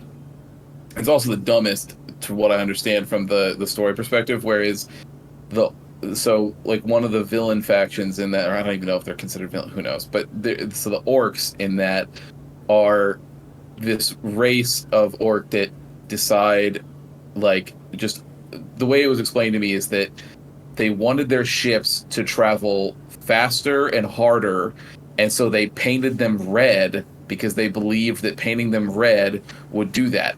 And they believed it so hard that it just became true. Like, that's the lore, is that they were just like, red will make it go fast. And everybody was like, are you sure? And then nobody asked, are you sure? It was like, oh yeah, red makes things go fast. Yeah. And so when they paint something red, it makes it go fast. That is dumb, but amazing. It's essentially the same reason why in Mad Max Fury Road they had a dude playing a guitar that spewed fire. Exactly. Yep. The exact energy of the ring. Yeah. So the Space Marines are fucking these like religious, like, zealot knights, essentially. They are right up your alley. Everything about them is, oh yeah, that's something Christian would like. They have chainsaw swords, and they are in full mech'd out gear. And when in Warhammer 40K Space Marine, the first game, when they're dropping in, they literally just walk off the plane. Like, they just like walk off the back of the plane and then just like slam down on the ground and go. Dude, it's so sick. That's why this year when that game comes, I cannot fucking wait for that next game. I'm with you. Like, I don't know that much Warhammer either. I don't know how into it I would be. Like, I don't want to ever get into it other than like playing a couple of the games or reading. But like when that like, I only interact with it via video. I would read some of the books like I had to Google it real quick. But that game that came out last year, Darktide. I know we talked about playing it, but we never did. The story trailer for Darktide was so dope, where they have this like huge citadel, like planet-sized ship that holds all their people. We should, because I think it's on Game Pass. It is. But like that lore, because it's futuristic, but also like you said, like there's religious zealots and like it's very I guess religion driven and like I guess it's not the right word, but it like everybody is very hard pressed in their beliefs, whatever their beliefs are, right? Some type of and there's spiritual. like a caste system, but also space included and all that. And like that That's game the trailer, I was like, Imperium, yeah. is that the Imperium? When that trailer went, I was like, I would read this. Like if this was a book, like I would get into that'd be up your that. alley. 'Cause I'm that sure is- there's books that you can read that would be good. I can There's only D&D bring my- campaigns too you can play with those characters and stories. I didn't know that. That's cool though. neither. I could only bring myself to it and engage with it in a game form, whether that would be D&D or video games. Maybe my next book club game will be Space Marine 1 before the second one comes out. 'Cause I don't even remember anything that happened into it. I just loved it back in the day, so maybe we'll do that. Who knows? I don't know. Either way, it's so sick. There's a group that Preston and I used to be a part of on Facebook long time ago. And one of the people in that group used to post, I got so mad because I thought that there was or Preston and I both got mad because when they posted it, it was a picture of this female Space Marine that had 2 dual chainsaw swords. Oh yeah. And it was like, it said, and it was done in the style of like an anime. And it said, like, the caption was like, "Come at me, heretic," or something like that. Oh yeah. And I was like, and Preston and I were like, I don't know what anime that is. I need to watch find that it now. right now. And they're like, oh, it's just some person who drew art. It's not from an actual anime. And I was like, fuck this. I'm so mad. Yeah. Because I would watch that in a heartbeat. 1000%. Yeah. The art and stuff does look pretty dope. Yeah. But yeah, maybe Henry Cavill will do something great with that, and maybe The Witcher won't suck when it's taken over by somebody that looks nothing like him. The less We'll cool see. Hemsworth. The less what? I shouldn't say that. What'd you call him? It's probably fine. I said the less cool Hemsworth. No, I think the less cool Hemsworth is their third brother that's not an actor in his like I didn't 50s. even know that. He might be cool. No, he's in Westworld, isn't he? He was in Westworld. Was he? Yeah. The older Hemsworth was in Westworld? Yes. He can't have many credits to his name. What should I Google to find this? Old Third Hemsworth brother. third Hemsworth. Because they call him probably Third Hemsworth. Third Hemsworth. Oh. Third Hemsworth, please. I was gonna say, Hemsworth. Second Hemsworth. And it's called Chris Thor. Yeah, no, Also, say- in case this ends up being one of the clips that we chop up, I just want to apologize to all the Hemsworths out Yeah. there. There's no Oh, reason for the shade we're throwing right now. So he has been in movies. His name's Luke. Yeah. He Shout out. was in Thor and Thor Love and Thunder. He was the Oh, guy yeah. that played like actor Thor. So like Yeah. on the stage. the stage. really? Yeah. Okay. yeah. I forgot He that. was also, you're right, Preston. Apparently we have a He's a major character in we have a Luke fan because he was absolutely in Westworld. I enjoyed him in Westworld. He was good in Westworld. I like him a lot in Westworld. Yeah, no, I trust you. Played one of He's the actually been in a lot of things. park cops. Nothing serious. He's been in like the Osiris Child, never heard of it. A movie called Crypto, sure it's terrible. Death Oh, of Me. very- He was in Young Rock. Very big, like young, like not young, but B-list movies.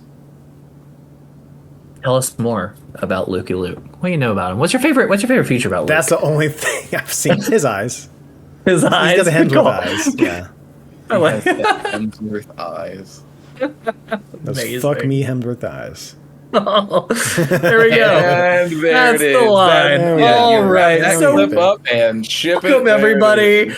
to our fourth gaming book club. Nope. Third game, but we've done more than 3 episodes. Yeah, because we did like 5 for Diablo. Yes, and it's way more than 4 for Okay, episode. yes, but that's fair. But when I said we've done more than 3, Christian absolutely goes, frowning face, shaking my head, no. Because you didn't say episodes at first, so you were like, we've done more than 3, but then you followed it up after I was already shaking my head by saying episodes. Well, don't preemptively deny me. I was so, still right. so we for our third gaming book club, it was my pick this time, and we played a little game A called little ditty. a little ditty called Inside. And I'll tell you where Inside came from as far as like why I wanted to play it and a little bit about it before we dive into our thoughts of it, because it's not a long game. No. But we are breaking it up into 2 parts, about 3 hours. Although I We feel went like long, we stopped at the mines. Yes. Yeah, it does not tell you where the mines are. No. So essentially after the submarine section, because there is no like chapters to this game. Yeah. So here's what happened. Alex is currently doing very well in our Fantasy Critic League. We've talked about this in the past. It's our video game league. There's a little game coming out this year. Projected last somehow though. No, that was preseason. That was draft. No, when I drafted, I was left. It is updated. Yeah. It is updated now. Preston is projected first, and you are projected last. Yes. Ugh. Yes. Based you know on why? Games. Well, probably because I was screwed. I need to drop this game if I can. I don't even know if I can, but I have Spider-Man 2, and it finally got a release date for this year, so that one's gonna F me bad. That's gonna be a good one. It's gonna be a good one. I was gonna F me super hard. Oh no! Because remember, so here's the thing. Side note, because we did Snake Draft, I picked so late in the counter pick, I was left between literally like Tears of the Kingdom and this one, and I got Spider-Man banking on the fact that it wouldn't come out this year. That is right going to now. be a 50 DKP minus right there. Yes, it is. So anyway, I have a couple of good games I'm still excited about. They're indie titles though, and one of the indie titles I'm excited about, score-wise, is called Cocoon, and Cocoon. I had to look it up and double check here just to get the guy's name, because I don't know. It's from Jeppy Carlson, which I'm sure means nothing to anybody on this podcast. But he was the lead gameplay designer on both Limbo and Inside for Playdead Studios. And he left Playdead and formed his own studio. He left Playdead to form his own studio, and they took one other designer from Playdead as well to make Cocoon. So I'm hoping we're going to have a little indie darling on our hands with Cocoon, and I get some decent points off of that. But I saw that game, and then because I've been following Cocoon, I just happened to see the Inside was on sale recently, so I picked it up on Steam for like $1.50 or something. It was like, you know what? It's a short game. I never played Inside. I did play Limbo and enjoyed Limbo. And Playdead is a pretty solid studio. I mean, I think they only really have 2 games to their name, but both were pretty solidly reviewed. So I thought, hey, let's play it. And I bought it for Preston. He's like, hey, thanks. I bought it for Christian. He was like, oh, it would have been cool. I played it 6 years ago. Go after yourself. But anyway. No, we heard the story. So that's how we got here. So this is a Playdead game. Who are Playdead are like from Denmark or something, right? I have no idea. I believe. Let me see. Yes, they are a Denmark game, which is weird. I'm sure. A Denmark studio, you mean? Denmark studio, yes. They are. But I didn't. They are the only thing in Denmark. It's the only thing you're allowed to play. It's free. It's part of their national health care and social security. You just get Playdead video games. Sure. They come out. I didn't realize Bad deal. There was such a gap between Limbo and Inside, like 6 years. Oh yeah. Like Limbo came out in 2010 and Inside came out in 2016. But it's a pretty cool game. So it's launched on most platforms. So you can play it on iOS, you can play it on Steam and PC, you have it on Xbox and PlayStation, all those good things. If you want to play it, as Christian said, feel free to play along with us. We stopped halfway through, but it's a short game. In my opinion, as we're going to get into it in a minute, it's a good game. I like it. Spoopy. But let's talk about it. So Spoopy warning. Yeah, so here's how I have experienced this game.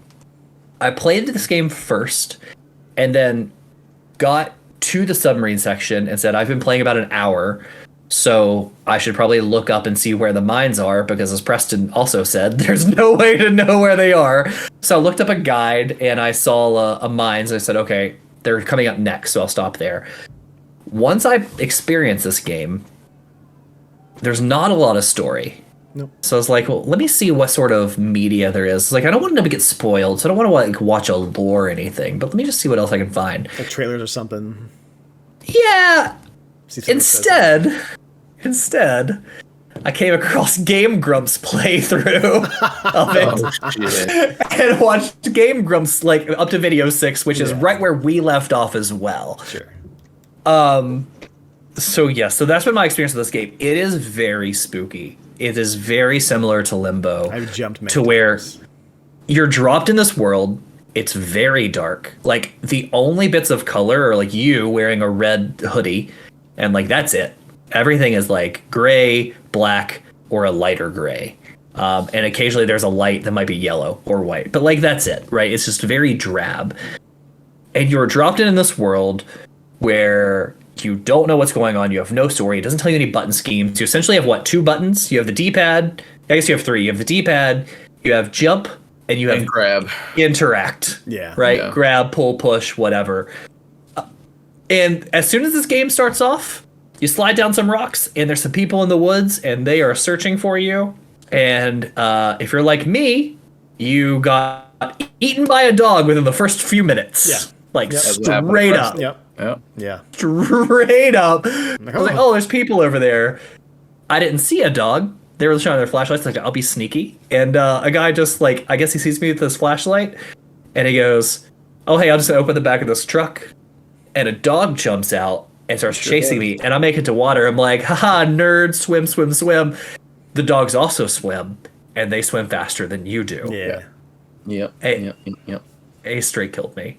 But I want to ask you a few things. We want to talk about, like, what do you think about the story so far, and what do you think the story is going? Like, where is it going? And Christian, I know you may know, so like no spoilers there, but like, where do we think it's going? I have a theory on. So I have my own theory that I don't think is right, but I'll tell you what I think and how it ties into Limbo, based off of what I've seen, and then just over the general aesthetic. So over the general aesthetic so far, I was not surprised at how dark and drab it was. I was not surprised at how gruesome the deaths were going to be of this child, because Limbo was the same way. Like, it's not awful. It's very ragdoll-y, but I mean, It is still unsettling though. Yeah. it is very The unsettling. dog like snapping your neck and the blood splurting out, and yeah. I got Did I either got of you hit get in one got point in the by a coil and pulled me off screen. Yeah. Oh, yeah. Yeah. It's the tasers. Mhm. Did either of you get got in the depths in the submarine level? Yes, we'll talk about Scares that me out of one. the fucking game, yeah. Yes, well, yes. So give me your thoughts in the first. Let's take a few of the sections, right? Like, so we start off in the woods. We go from the woods to a farm, and then we go from the farm to a little bit of the factory, or would be the first part. So what are your initial thoughts when you first drop in the game? What do you think? And Preston, we'll start with you. Sure. Because Christian, it'll be your second time around. So, I do remember playing just the very first part of this game, because I think both those Playdead games were at some point part of the PlayStation Plus catalog, as far as like that free game of the month. So I've messed with them a little bit. When they finally came out of the Xbox exclusive. Yeah. Mm-hmm. And I always remember both Limbo and this one. I get to a certain point and there's like an obvious puzzle piece. I'm like, well, it's free anyway, so I'm just going to walk away. I'm done with this game. I've experienced it. People are talking about it's great. It's kind of the same thing over and over. It's got some creepy, spoopy stuff in there. I'm like, I'm good. I'm fine. I'll just watch somebody play it, or I'll kind of continue on. Because if I get frustrated at those kind of games, I usually just walk away from them. Like, fuck this, I'm out. You do I'm not like sitting puzzle here. games. Not if it's very frustrating. So, for example, the very first puzzle that you get to is that barn with the little chickens. So I'm sitting there. I'm like, what the fuck am I supposed to do? I turn on the machine. Yeah. I see the fucking hay bale. And I'm like, there's nothing in here. Like, what the fuck do you want me to do? And then you go all the way to the front, and finally, just out of curiosity, I open the fucking front door, and the little chickens are out there. I'm like, okay, well, maybe there's nothing for me to pull through here to jump on this like ledge. And as I'm walking away, I notice the chickens are following me. I'm like, oh, okay, you fucking assholes. All right, so let's go back. Let's kind of look around and see what we got. I'm like, okay, well, walking back and forth with the chickens, they're not fucking doing anything special. Like, what the fuck am I supposed to do? And then I notice there's a lever to push. And like, this game does not do like the hand-holdy thing that all the other games do, which is like put a little bit of white paint or put a little bit of yellow paint somewhere to kind of like do this. Occasionally you might get like the yellow light, like Alex talked about, to where it kind of gives you an idea of, hey, this is something you probably want to interact with. Or the red doors, I've noticed, that's kind of the same thing. But I finally realized, okay, well, this starts the mechanism, and these little fuckers are following me around. So obviously to do it, I'm like, is this some like Fario ass shit where I'm putting these fucking chickens in the meat grinder kind of thing? I'm like, oh, this is horrible. I got to that part. That part's 7 minutes into the game. Yeah. And I was like, am I seriously going to put this game down right now and not play it? Yeah. I ran around knowing what I needed to do and contemplated, do I even want to do this or not? Find out what happens. Yeah. Yeah, do I know what happened? Like I was seriously almost about to text you two and like, well, I'm let's move on to a different game. Yeah. Yeah. Like, you know what? Maybe not this game. But no, it's you put them through. Like, it sucks them up. It shoots them at the hay bale. The hay ball falls, and they just fall comically back down. They're all fine. They're like, cheap, cheap, cheap. We'll follow you everywhere. Not a meat grinder, kind of more like just a reverse More of vacuum like, cleaner. yeah, yeah. Blew you with More like a air. leaf blower. Thank- It's a thank baler. goodness. It's a baler, I think is what they call it. Whatever, I guess. Yeah. I don't know. But yeah, it's No, a baler would have killed them. It's what? just Okay. like a reverse vacuum. Yeah. right because I didn't Yeah. know what that fucking machine was. But yeah, it's It was literally a baler where somebody goes, we cannot murder these chickens. Yeah. That's what Yeah. happened. In So QA, Alex- somebody goes, we can't Alex do says that. this game's 3 hours long. It'll take Preston 4 to 5 hours because I'll be stuck on stupid shit like that constantly. And guess what? Throughout this game, stuck on shit like that constantly. Like I haven't looked up guides yet. If I have to, I will because I'll go through this game with you guys. But if this game was not a video game, which it wasn't at one point, and I did walk away from it, so it already happened. But that's what happens to me if when I get to these puzzle games, like fuck this game. I don't have to play this game. I'll go play a game where I can play and actually have fun and win. I'm good. I'm out. But I play It's been games to fine. use my brain, man. I I've don't I've mind been in a couple. games. I like The Witness. Dude, I was with you. We'll get in the summary section, and The again, we'll Witness kind of is talk about that one later. of the hardest puzzle games ever. Yeah, We'll, quit that we'll game. talk about that. We'll talk about that later in the submarine section. But there's a piece in the submarine section where I could not figure out how to get my submarine to go through the wall. Oh, and I rammed into it and swam around for probably 20 minutes before I go, idiot, get out of the submarine and just swim through the grate. Yep, Yeah. that happened too. I had a bunch of those moments, Preston, so I'm there with you. No, yeah. And that's what makes a 3 hour to 4 hour game like mean much more to somebody. Like it feels like I meet more meat on their bones because those puzzles aren't just like, oh, all I gotta do is press a button, open the door. And it's not that straightforward. So it gives a little more, gives more of the gameplay to the game, and just makes it more or less than a story. So, but I've been enjoying it. I've been getting through the puzzles. We've been fine. And that's the kind of the beginning section. My initial thoughts of it.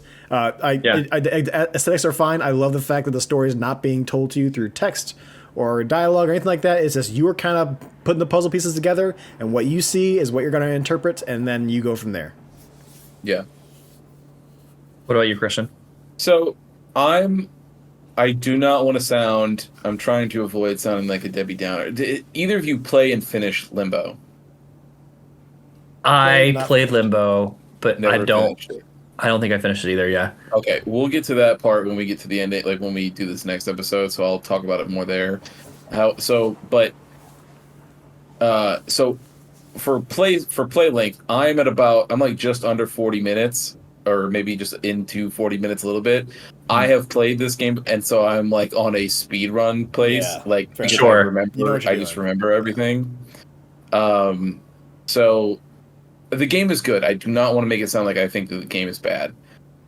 I think that there's a reason Playdead has not released another game since Inside, and it's because the people who made Limbo had an idea. Mm-hmm.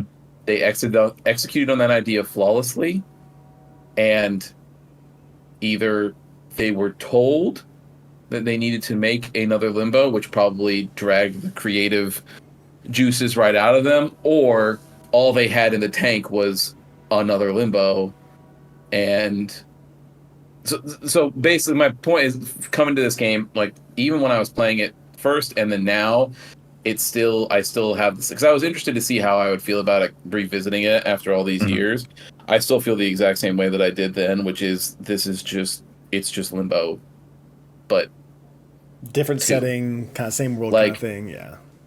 it is. And Yeah. what I mean by that is, like, you are dropped into a world that you are not necessarily you don't quite know the circumstances in which you were, but it's a cold open. Like, you are just, like, the game starts and Yeah. you're going. That's it. You don't know what's going on, and you're just like, okay, I just got to move to the right. That's all I know. Like, I got to keep going forward. That's it. And various hijinks will ensue along the way.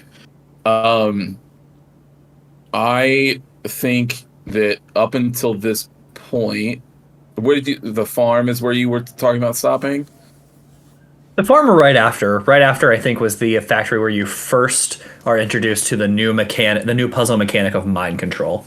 Right. So then my favorite part is a little bit after this so far, so I won't go into it just yet. But yeah, so I do remember thinking that the mind control thing was a cool thing they added for the puzzle thing. In general though, as like my general feelings is that it's just like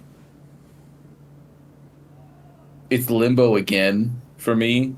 And so even when playing it the first time, I was like, oh man, I like this. They should have just called this. I don't know. Like they should have just released this as like not this, but like an expansion to Limbo. Like I was just like this. You could have DLC story. Yeah, you could have been like the hidden levels and done this as Limbo, and nobody would have batted an eye. Like this, everybody would have thought that it was the same thing. So for me, I was just like, I would have liked to see them experiment a little, do something a little different. And again, I don't know how this game even came about. Like, it's very possible that somebody at Microsoft looked at Playdead and was like, do it again.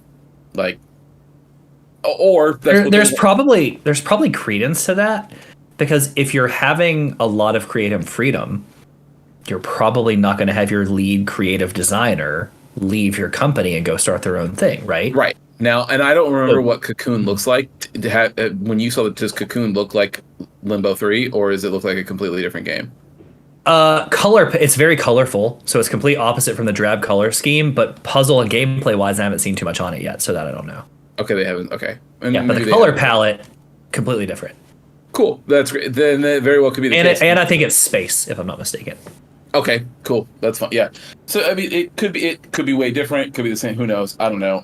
But that, and I'm not making a quality comment on because when it comes down to it, like as far as gameplay stuff, it is good. Like Inside feels good to play. Like the puzzles make sense. Everything works as intended. When you're sitting there trying to figure out a puzzle and then you do it, and you're like, oh, okay, yeah.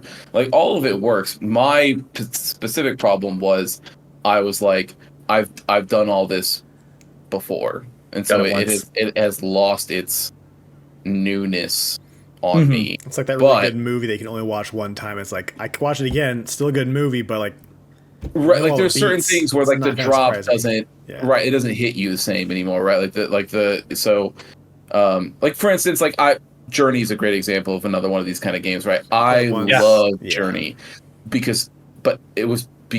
My love of Journey comes from my first playthrough of it, when I went through completely blind, had no idea, and then at the end of those credits, and you see the PSN names of the other people that were, and you had no idea it was real people, right? Like you maybe had an inkling, but you're like, what is that? I don't know. Like if you went into that game blind, right? It does not tell you whatsoever that it is a multiplayer fade-in co-op experience. Right.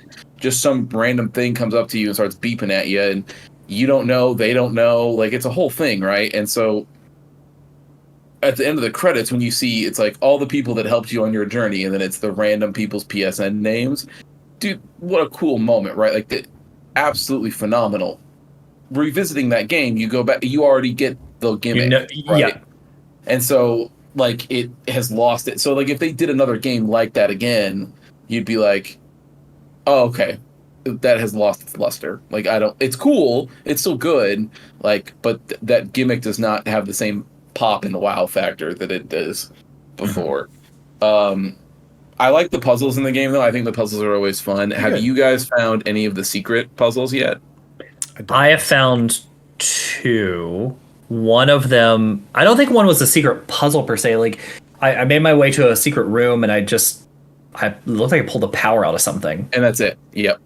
That is all you're supposed to do. So that is that finding all I found a second one, but I couldn't figure out how to beat it. So I left it. Did you find it in the depths? No, I found it in the factory. Oh, okay. And there was I was like in the factory. I think I was in the factory, not the depths. or maybe it wasn't the depths, got out of the submarine and climbed up a ladder. That's the depths. And there's a dude way back in the back. That one tricks people Couldn't figure up. it out. Do you want me to, since we're already on the, What? do you want me to Sure. tell you how to do it? Yeah. Yeah, because I can't go back, right? yeah. Without like, yeah. So what you're supposed to do is you mind control the first one to go off the ledge and stand on top of the submarine Okay. and move the submarine under where that one that's hanging out in the middle of nowhere is. Move him to the side, get into the submarine, and then launch him up in the air, and then he'll get stuck to it. You go back, get on, and then do it. I tried. I had a similar. Okay, so that's the problem. I tried to launch myself up and jump out. I did not know I had to get him to walk out. That's what it is. Yep. Yeah. I thought it had something to do with launching the submarine out of the water. I just couldn't figure out. Got it. Get that guy on there. So that brings me to my final before we go, is that I think similar to the eggs in Limbo, finding the Easter eggs that are in each zone is the best part. The best part of the game. I think the puzzles are fun. The way you do it is fun. They're always signposted by the yellow cable in this game anyway. They're signposted by the yellow cable that's like floating around somewhere. It's either in the background or whatever on the ground, wherever it is. And that's what you need to look for to find them. I find those to be absolutely, without fail, the most interesting part of... Because they're more challenging. Yeah. The bonus. Yeah. Yes, and because it's how you get the secret ending. And so you don't know that going in, so you just think that they're like... It's like the eggs in Limbo, where you would go and find one, and then you would immediately get an achievement to pop up. That's how they just copy that again from Limbo, but it's similar. Is you'll notice there's certain things that you'll get achievements for inside, but for the most part, every single time you get one of those extras, it will always pop up an achievement and then tell you something in the name or whatever it is. But cool. Okay. So yeah, I agree with you actually. I think the things they nail in this game are like the tone, the color palette, the music, and the sound effects are great. And it is, as Preston said, it is very spooky with what they do. And I think it's kind of spooky, both Limbo and this are kind of spooky when you just like your player character is a kid. I think right, Limbo like it's a child. is spookier than Limbo is but definitely. the whole spider first part of Limbo is 1,000% it's just like spookiest in the world. Fuck Yeah. that. So that's actually going to go to what I was going to say here. I think they nail the puzzles and everything else. I think, to your point, it is a second version of Limbo. It's very similar to Limbo. I like it better personally because I think Limbo was creepier. Also, for some reason the Limbo was darker gray and very grainy, and they often did white, but there you go. Yeah. It's just black and white, right? And very grainy, and they did a lot of foreground artwork that actually block a character. I did not love that. Just wasn't my favorite thing, and I think because it added to the creepiness, and then you add in like the giant spider and the over the top depths and other stuff, like it was darker. So this one, while being dark, checks off a couple of the boxes I like. And I'll talk more about that piece and what we get from the story in a moment. But like it checks off more of the boxes, and it's a little lighter. So I think that's why I'm sticking with it longer than I did Limbo. To me, it feels like more of a not a horror movie, but more like a Twilight Zone episode. Yes, Where it's still exactly. creepy. It has some horror aspects of it, but it's not turning me off as much as like a horror movie would. As far as like overly scary, it's got more of that like mood creepy feel to it, a mood horror rather than straight horror, which what the spiders and shit in Limbo. Yeah. But yeah, That's a great way to put it, actually. Like I didn't know how to articulate that, and I think that's perfect. So far, the only people in this world we see are the people that are hunting us, and we don't know why. And then as we progress through, we go from the farm or like the woods to the farm to this factory, and then like inside the factory is kind of like a workshop, if you will. And then we go to the depths. But like the only other people we see from the people hunting us are some maybe scientists, it looks like. And then the people you quote unquote mind control are some sort of... Are they dolls? They're like the dolls is in the term of like they're manufactured like they're white faceless humanoids. Yeah. Yeah. Right. They're And veggie people, yeah. and so far, the story is when we get to the farm, we run into a pig. A pig wakes up and actually chases us. It's one of the first chasing enemies we find. I know it's Preston gross. was on the voice call while he was playing that part, and he might have had a little bit of the Dust Star in his system, and so he's running around and he's like, "Oh man, there's a worm in this pig's butt." And just like, And that was before I walked right past him, and he wakes up and scares the living fuck out of me. Yes, he killed me first time, straight up. Oh yeah, no, he killed And me. then Yeah. second time, I was like, maybe I can jump him, and it worked. But to Christian's point, it's very similar to the little wormy dudes you get in Limbo, right? On like your head. Yeah. So I'll tell my theory in a minute. But so you have those worms, and then like when you get closer to the factory, there are real people like throughout the whole game, and this is what's so creepy and kind of Twilight Zone-y about it. As you're running across rooftops, like you see people walking down the street, but like everybody's walking down the street in a line, and you're like, where are they going? And they essentially are going to a factory. When we get to the factory, I loved this puzzle, by the way, that rhythm puzzle, where you get in line with the other people. And well, like you have so those are the dolls. So those are not. Oh, okay. Yes, and then because you'll know because there's a bunch in the beginning part of the factory. What you'll notice is that there's real humans that are sitting there watching them as if in the window. It is if it is a product showcase. Interesting, because I thought that was more of just like they were all people, but like a caste system, right? Like you have the scientists and the. Okay, interesting. So.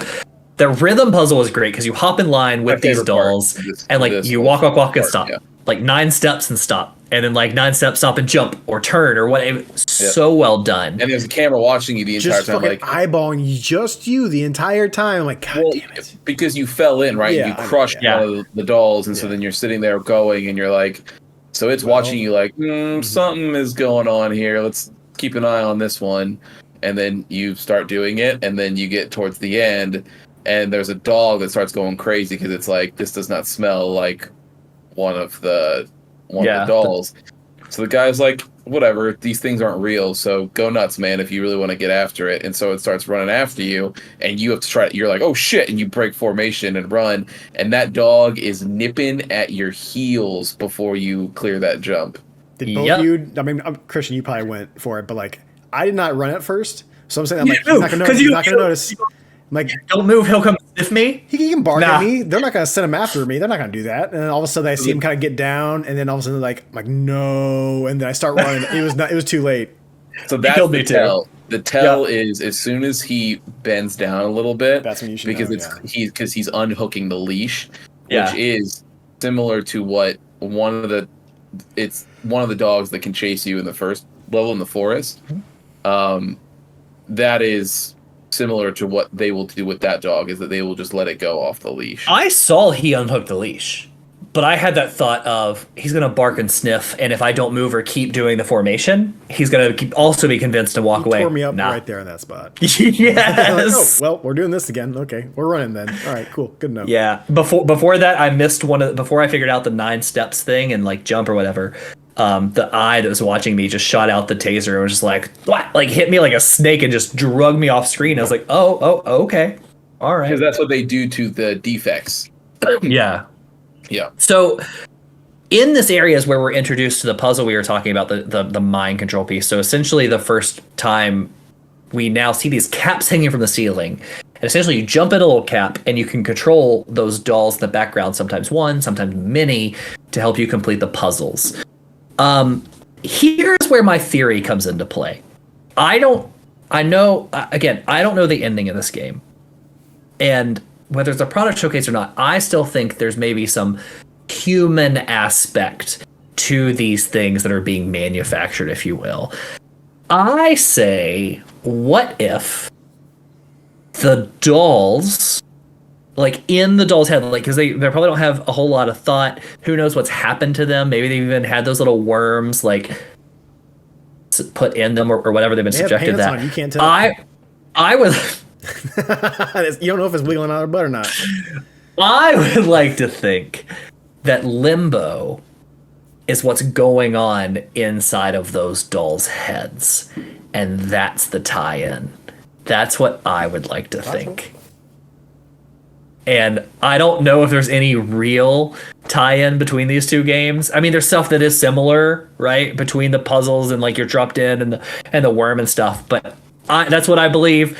And until I'm proven wrong, that's my lore. I think that Limbo is going on in one of those dolls' head, and he's remembering his avatar is maybe like whatever one we experience is the person they were as a young child before they were turned into one of these dolls. Yeah. You have to find some developer interview and find out. I'm not gonna say anything. They'll leave it loosey goosey and vague. Yeah. Christian says nothing. It's for the either we're gonna to find out. Either I'm very far off and we'll find out at the end, or I'm very close and I'll find out at the end. But either way, Christian's like, I've seen what happens at the end. So yeah, I don't know what that is, but I know of the ending. Yes, or one of the endings for that matter. Yeah, you know the main ending. Yeah. So when we leave the factory, we only have like one more section. It was kind of the longest section, if you will. We have the depths, and then from the depths we get to the mines where I stopped. The depths, you essentially make your way through the factory and you get loose and doing some of these puzzles. You drop in some water and you go up to a platform, and there's a guy in a little, submergible, and you sit back and he walks in a room and you jump down and get in it and you start going underwater, and it really shows the depth of this world. So like at first you think you're running, through the forest, and to me it seemed like we were going from outside of a city to a city, right? Almost like the factory is the center of where these people live, and we started in the woods and we're getting closer and closer to the center of everything going on. But when you go underwater, you realize like there's like a whole city and factory and all kinds of stuff underwater. There's like, it's like been flooded.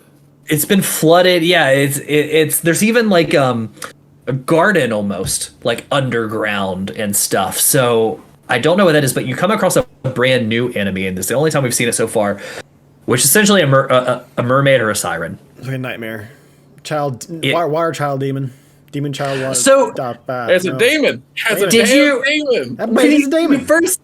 You first came across it, Preston. Did you think she was it? I don't know if it was a he, she, because you can't see its face just here. Did you think it was going to help you? No, I thought it was going to fucking kill me. Okay, because I thought it looks like some fucking like Japanese horror shit happening, like some fucking what was that? Like the Ring movie? Yeah, The Ring. Yeah, that reminded me of like, oh, she's just in the water. I thought like, oh, I'll follow her. Don't know how she's breathing underwater, but I'll follow her and see what happens. So I did. Except she then she kept trying to get underneath me. I'm like, no, I'm not gonna let you get behind me. I'm gonna push you where you need to go. And she got behind me, and I was like, oh, well, I'll just go this way. And no, if you don't shine your light on her, she'll creep right at you. She's not creep. She just busts in there and just rips you apart inside your submarine, which is crazy. Yeah. But that was the first moment to me of like, it's kind of unsettling to like, okay, this is legit scary, and there's something going on in the society that's beyond like mind control of people, right? Like there's been a darker past. We flooded a city. There are people down here that are either mutations or have just been down there for so long, like they've evolved. But so like that's my thoughts up to that point, and some of my conjecture there. But yeah, where were you guys as we got to our pausing point? You want me to go, Preston? Yeah, go ahead. Yeah. So I echo the same things you said. I like the depths a lot. I still think the factory section is better. I like that part more. It's one of my favorite parts. I love the walking puzzle and there's just a lot going on there. It's like almost like a quality assurance thing. Like a bunch of people are showing up to make sure that the dolls they're buying are of the best quality. And so they're like, look, see, you can make them jump, you can make them do this, you can do that. Like, it all works as right on the box, baby. Like, that's how it is treated. And so I really, really like that scene. The depths are fun. I do enjoy the little mermaid thing. The other main thing that I have to add is, when you guys are playing this game, are you playing with headphones in? Or are you playing like just? I have my speakers. I've done both. I've done on the Steam Deck with no headphones and headphones. So, specifically, at the end, when you got to the mines, were you playing with headphones on? No, just Steam Deck. Do yourself a favor for this next part, just for the mines section. So this is this is my other favorite zone in this game, is, and you wouldn't have noticed it with just playing on the Steam Deck or throughout speakers, unless you have like some really good fucking speakers. But like make sure you get some place that has like some real heavy low end, because the mines are, the way they do it is it's like a seismic charge mine, and so what you'll hear and it gets louder as you go throughout, but right where you stop, right in the mines, you can just sort of barely hear it off in the distance. But it's Preston, you remember the charge in episode 3 or 2 maybe? Yeah, seismic charge, yeah, seismic bombs. That is like one of the best noises in all of the yeah. So it's similar to that as far as low end is concerned, where it's just like this goof, like, but it's this like, it's this real heavy low end hit that from a sound design perspective, I think is one of the best sounding, like it is just a very cool effect to do. And as you start progressing through that level, you will hear it'll get louder and louder and louder and louder. It's very, very well done. But that's it. That's literally it's coming up on one of my other favorite section. But I do think that part in the factory is phenomenally. It's so well done. Nice. Yeah. What are you pressing? That was really good. I really like the kind of change of it that we did when we got out of the factory to that little submarine area. Because I get to it, I'm like, okay. I'm like, well, I see submarine down there. They kind of go in the building to talk. I'm like, well, I just got to run past. I'm like, oh, we're just going to just jump in the submarine then. Because I'm like, well, do we need the options? Or is he going to come after me or something? Like, I can't open the submarine. I'm like, nope, you just jump in there and you're off to the races, and you fucking just stole his vehicle, essentially. And then you kind of go through there, press a nightmare of deep, dark waters. And I forgot about that. Confirmed. Don't go in there. There's little fucking demon children that will tear you apart inside your submarine. But yeah, it's we went through there, and yeah, I was having a little bit of a trouble trying to figure out what to do with her. Because I'm like, okay, well, maybe just go fast. You know, you charge up your little hit thing that makes you kind of shoot you forward, and maybe we can just outrun her. I'm like trying to trailing around, like, no, we gotta do this, and she kept on getting me. I'm like, oh, she doesn't like the light. So you get ahead of her enough, you hit her with the light, she goes back a little bit, and then you shoot yourself forward a little bit, and you kind of just rinse and repeat that, and I got through just fine. But yeah, she was probably where I died the most outside of the sequence in the factory of jumping, moving. Because for some reason I wasn't counting the steps, I was just kind of going with like the bumping into the person in front of you. beats. And I was kind of always slightly off, so I'm like, are you going to catch me this time? There's one point where like I itched my nose like at the very beginning of it, and like all of a sudden they started walking. I'm like, what? And I'm like just fucking immediately tased. Like, all right, get to know how this puzzle's gonna work. Let's keep on going with this. But it was good. It was a lot of fun. And I'm curious to see where we go with the mines now, because like you said, I wasn't sure about it, and I was telling I think Alex about this before we got on. I was playing it before our D&D last night. And I'm like, okay, I'm gonna get close. And it doesn't tell you. You can kind of see if you go into like the loading section. There's a bunch of dots, essentially just checkpoints throughout the entire game, and you can choose where you go. And you can kind of see that you're in the middle, in the center at that point of that whole line of dots. Can you jump to different areas in the game based on that? I didn't even notice those dots at the bottom. Yeah, because you can choose what checkpoint you start back off at when you load. So like the one that we always start back off when we do part 2 will be like just right outside of that mine area. But yeah, I go to play Diablo, go play D&D. I'm like, oh well, I didn't get to it. I'm like, I know I'm close. So I'll do this later on tonight after we're done with D&D. I loaded up, fucking right there at the shores, right of the mine, like right there. I'm like, oh, I just could have spent 5 extra seconds. I'm like, okay, well, I'll start this up for. I recorded for the episode, which you'll see down there. That I recorded 4 more minutes of it because it was me walking up to the fucking mine. Like, okay, well, I'm glad we did this. Yeah, I wasn't worried about it because I knew how long it was going to take me to get through it, so I didn't even play till this morning. Like I woke up. Oh yeah, you knew you were just going to just poop it out. So I was like, dude, I'm gonna. And that's why it's like my Steam time is like maybe like 45 minutes, 46 minutes, because I remembered. I didn't remember. I didn't get all of the hidden stuff because I didn't remember where some of it was. But I was just like, fuck it, we'll do speed run. Like I was just like going. I knew certain puzzles. I was like, bada bing, bada boom, moving stuff around. We will we'll have to look at our playtime when it's all said and done and see how fast we went through it. I did mine all in one sitting as well when I was flying from Orlando to here. I had to think about where I flew last. Orlando back home is only like an hour and 15-minute flight, even though I sat on the tarmac for an hour. But yeah, I played it there and got to the mines and paused it. I'm over 2 hours now. Yeah. Well, we'll see how we feel. I really enjoy it right now. All I'm gonna say, my overall review right now for this would be, to me, it is the Limbo for people that maybe weren't into Limbo. Like, I wanted to be. I actually had the opposite almost as you, Christian, because like you played Limbo, and this one is like, oh, more of the same. I tried Limbo and wanted to get into it because of what people said, and just couldn't because it was a little too dark for me.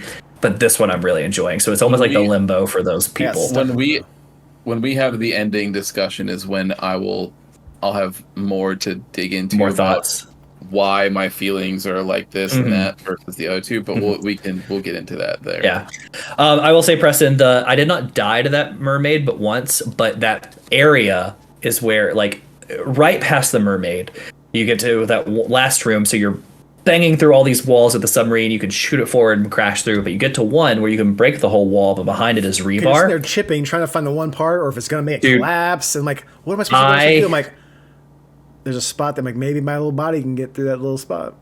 I swam there easily for 20 minutes. Yeah. I went all the way back. That's how I found the secret area. I go, oh, well, it doesn't want me to go this way. I'm gonna swim around and go the other way. I took the submarine the complete opposite way and found the secret area, and then came back. I was like, crap.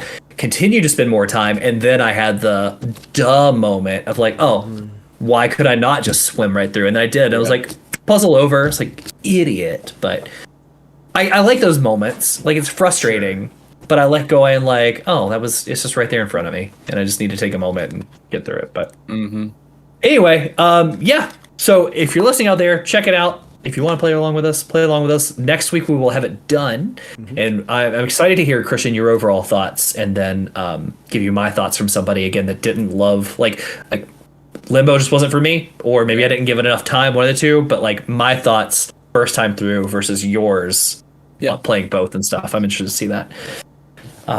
Cool. Anything we want to add before we leave here today? No. Just check us out on the Twitch. I'll put the links down there at the bottom right. Wednesdays, Sundays, Sunday mornings, Wednesday evenings. If you want some Star Wars, come on Wednesdays. If you want some snapping, you want to hang out and chill and drink some coffee with me, come in on Sunday mornings. If you are listening and not watching, or want to know like where you can watch some of the content, I did update the link tree on our Instagram with our YouTube links. I know sometimes YouTube can be hard to find. If you're not like killing it in their algorithm, it's really hard to get your name to pop up first. But I have a link to our channel there on the link tree, so feel free to give that a tap. Take a look at some of our videos. Feel free to watch us. Look at Preston. I will say Preston has dope intros for the content he puts on Google. Like more than just the music. Like they're so good. On Google. Or on YouTube, sorry. Technically, sorry. What he puts on YouTube are way better than what he puts on the podcast. I apologize. And technically YouTube is Google. That's where my mind was. But give that a look because he puts a lot of work into it, and they look incredible, and they're very fun. So cool. And with people following, hanging out on the Twitch channel now, it's a nice time. It's good. We got a couple people. We got regulars who I've never met in my entire life, but we hang out. Yeah. The Sunday mornings are nice, cozy streams. I like the Sunday mornings. Yeah, they're fun. I like the Sunday mornings too. You're streaming tomorrow morning, I assume, for these people will have been last week. Actually, a little bit earlier. It's not going to matter for the people listening, but I'll do it a little earlier because we're going to go and see some Van Gogh. Oh, you're going to the Van Gogh exhibit? Yeah. Mm-hmm. Nice. They have one of the interactive ones there, like with the big rooms and all that stuff. It's very low stakes. It's literally we got 3 free tickets, and it's just we gotta use them. Sure. Yeah. My face is super frozen. It is. So it is. We'll leave it at that because no, Ted he has a new spot underneath my desk now, and it's apparently right next to my USB cable for my camera. So. Oh no! So enjoy that beautiful still. He's like, worse. You're done recording, and he's like, I said you're done. You've been there for all day. All right, nice. Yeah, that's it. All right, everybody. Preston, you know what to do if you can. Hit it. This has been the Testing Room. Music by @DamienCrow on Instagram. Logo and art by @RavePet. Interact with us on Instagram and Twitter @TestingRoomPod. Or email us at testingroompod@gmail.com. Rate and review us on Apple Podcasts, Spotify, Anchor, and all of your favorite podcasting apps, and make sure to share us with your friends. Thanks, and see you next time.